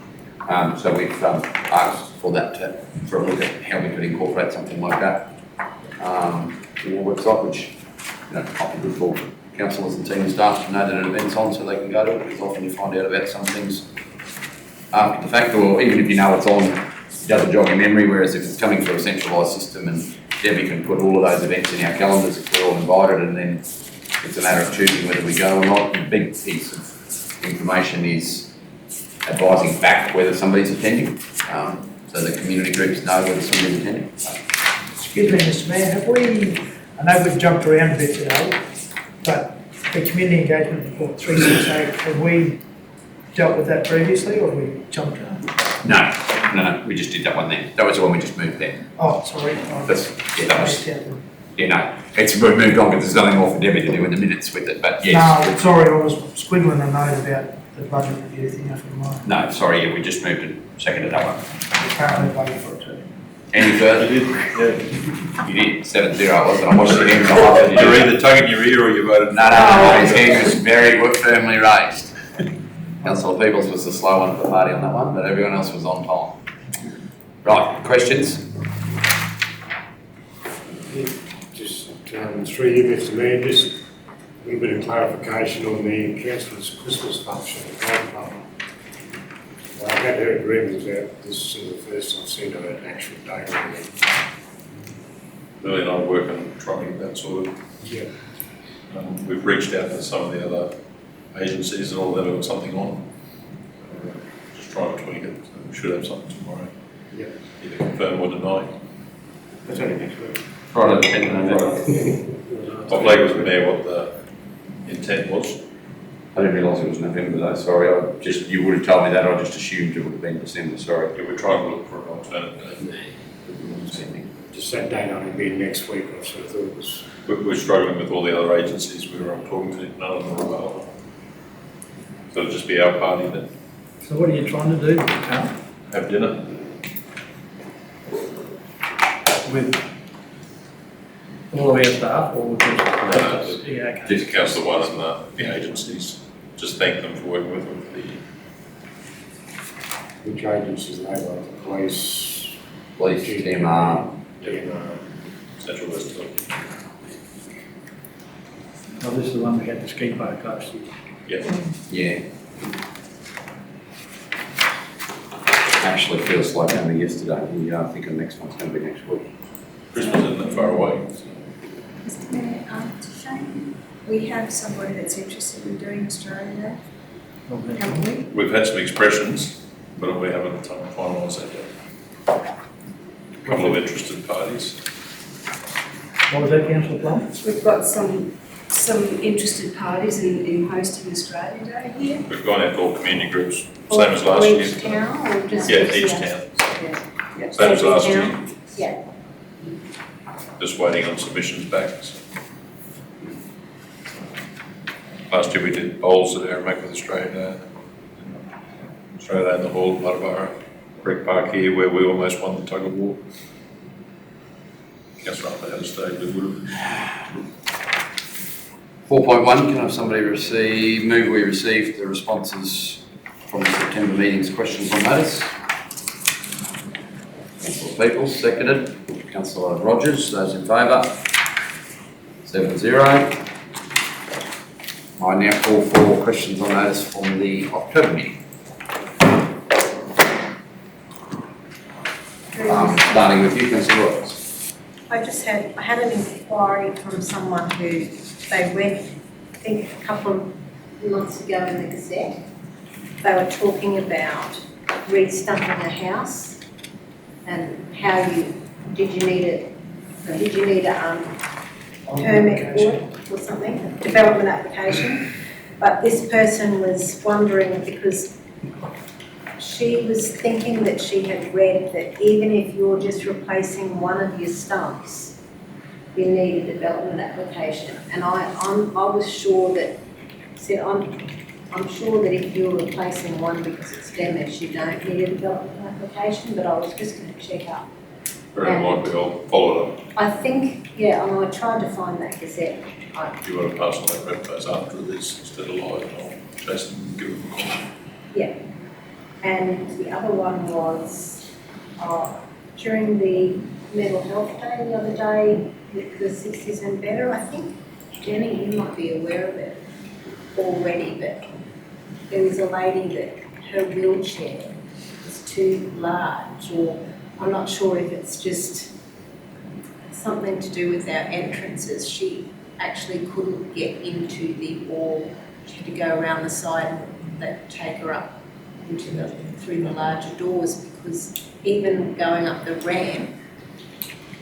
Yeah, the red joins this old building here. It's too narrow, so for the wheelchair, yeah. Not aware of it. And I was just going to, I thought that, yeah. No, it is a larger wheelchair and it just couldn't go through. No, an actual push wheelchair. So they had to stand her up and To get it through. to get it through.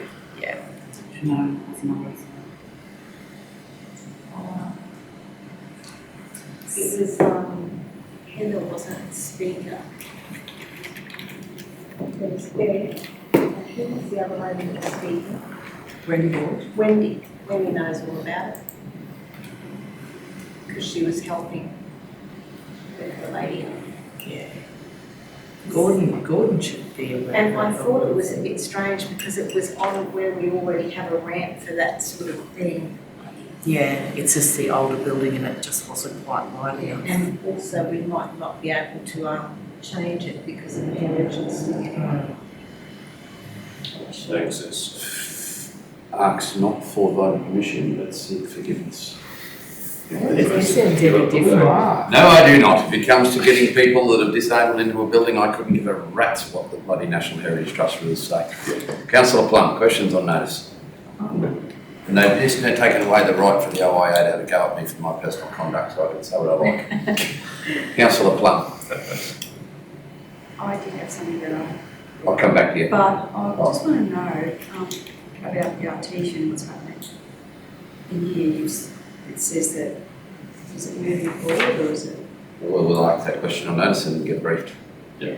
Because it's probably to do with the contract that we probably shouldn't discuss in open air, that answers. We have a response about that, but we can do that open forum. Questions on notice, you'll get the answer in a confidential manner. Councillor Arndt. Absolutely. Councillor Hanson. Sorry, Mr. Mayor. Councillor Gleeson. Mr. Mayor, I did mention it to Shane, so if you don't mind, Shane, if it's gone ahead, by all means, signage on the Port Wine Road on a gravel pit there is quite dangerous, and I was asked by persons living on the road if we could look at putting some sort of signage where at a property called Killarney. It is about 5 or 6 kilometres in from the highway on the Port Wine Road. And Where we do the roadworks as a band, it comes up to that sign. And the other thing that was, it may only be trivial, but it will cause a problem one day through you, Mr. Mayor, to the Director of Works. The tank over at the, and it might be in other tanks as well, the tank over at the showgrounds has got steel upright going into the tank from the ground to the top of the tank. And there's no give in it, and when the tank is full, the tank's vibrating and it's starting to split the tank where it's all steel.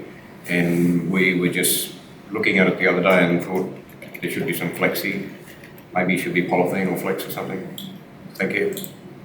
Even an expansion joining the steel pipe, we'll take it after the water tap out. Thank you. Councillor Peoples.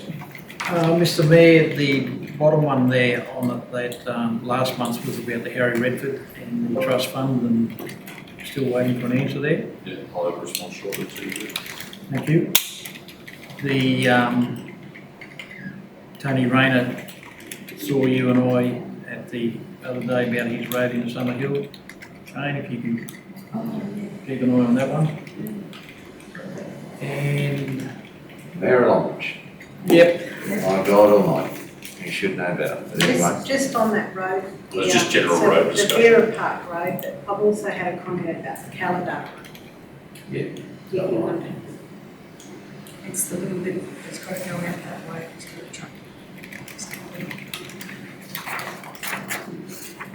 So it's, is it not Summer Hill Road, is it? Vera, sorry mate. Vera Park. Vera Park, Yeah. Summer Hill's not the right If you road. look at Rackus, it's called Vera Park Road. It is, yeah.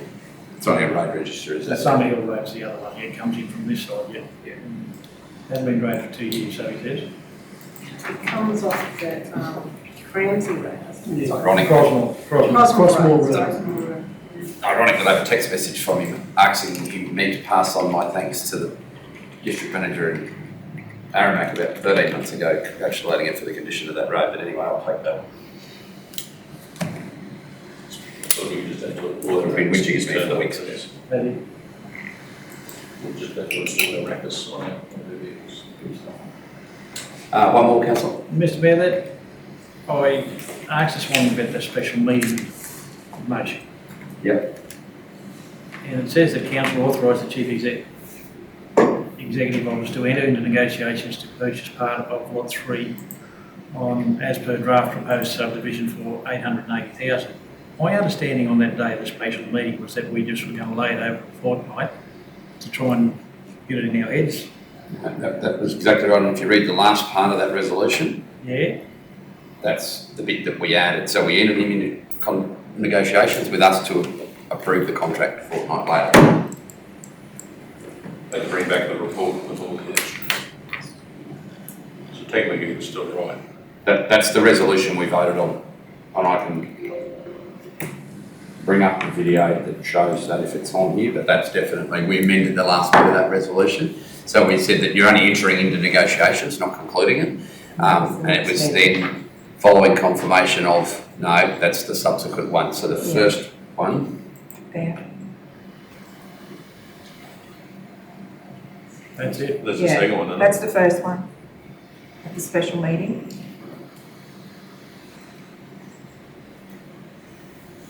and the investment decision to be endorsed at the council meeting on 26 September 23. That's the resolution we definitely adopted. Then we go to the next one.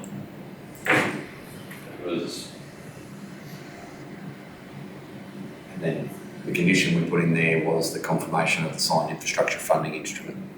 No, well, I'll accept that, Mr Mayor, but I thought we just said we're going to leave it on the table to try and get our heads around, and I didn't believe the negotiation, everything was in that motion, but anyway, that's how it was. You have to accept it. You actually moved. You actually You moved. voted on it. The first one, That one there. 7-0. Yeah, no, councillor Peoples was disputing his recollection of the previous one. what was the previous one? Councillor Peoples voted on the previous one. It was only a week apart, so negotiations hadn't started. That was Negotiations was more around the content of what the 880,000 was actually purchasing. That was whether negotiations were, discussions with the interested owners. party and the property owners. It wasn't so much about what the price was. Councillor, if we can close the meeting, I'll show you the resolution. no, I'm comfortable. Show you the meeting It minutes. was just the difference between did we hold it over or No, that resolution was definitely what was voted on the day of the special meeting. Yeah, right.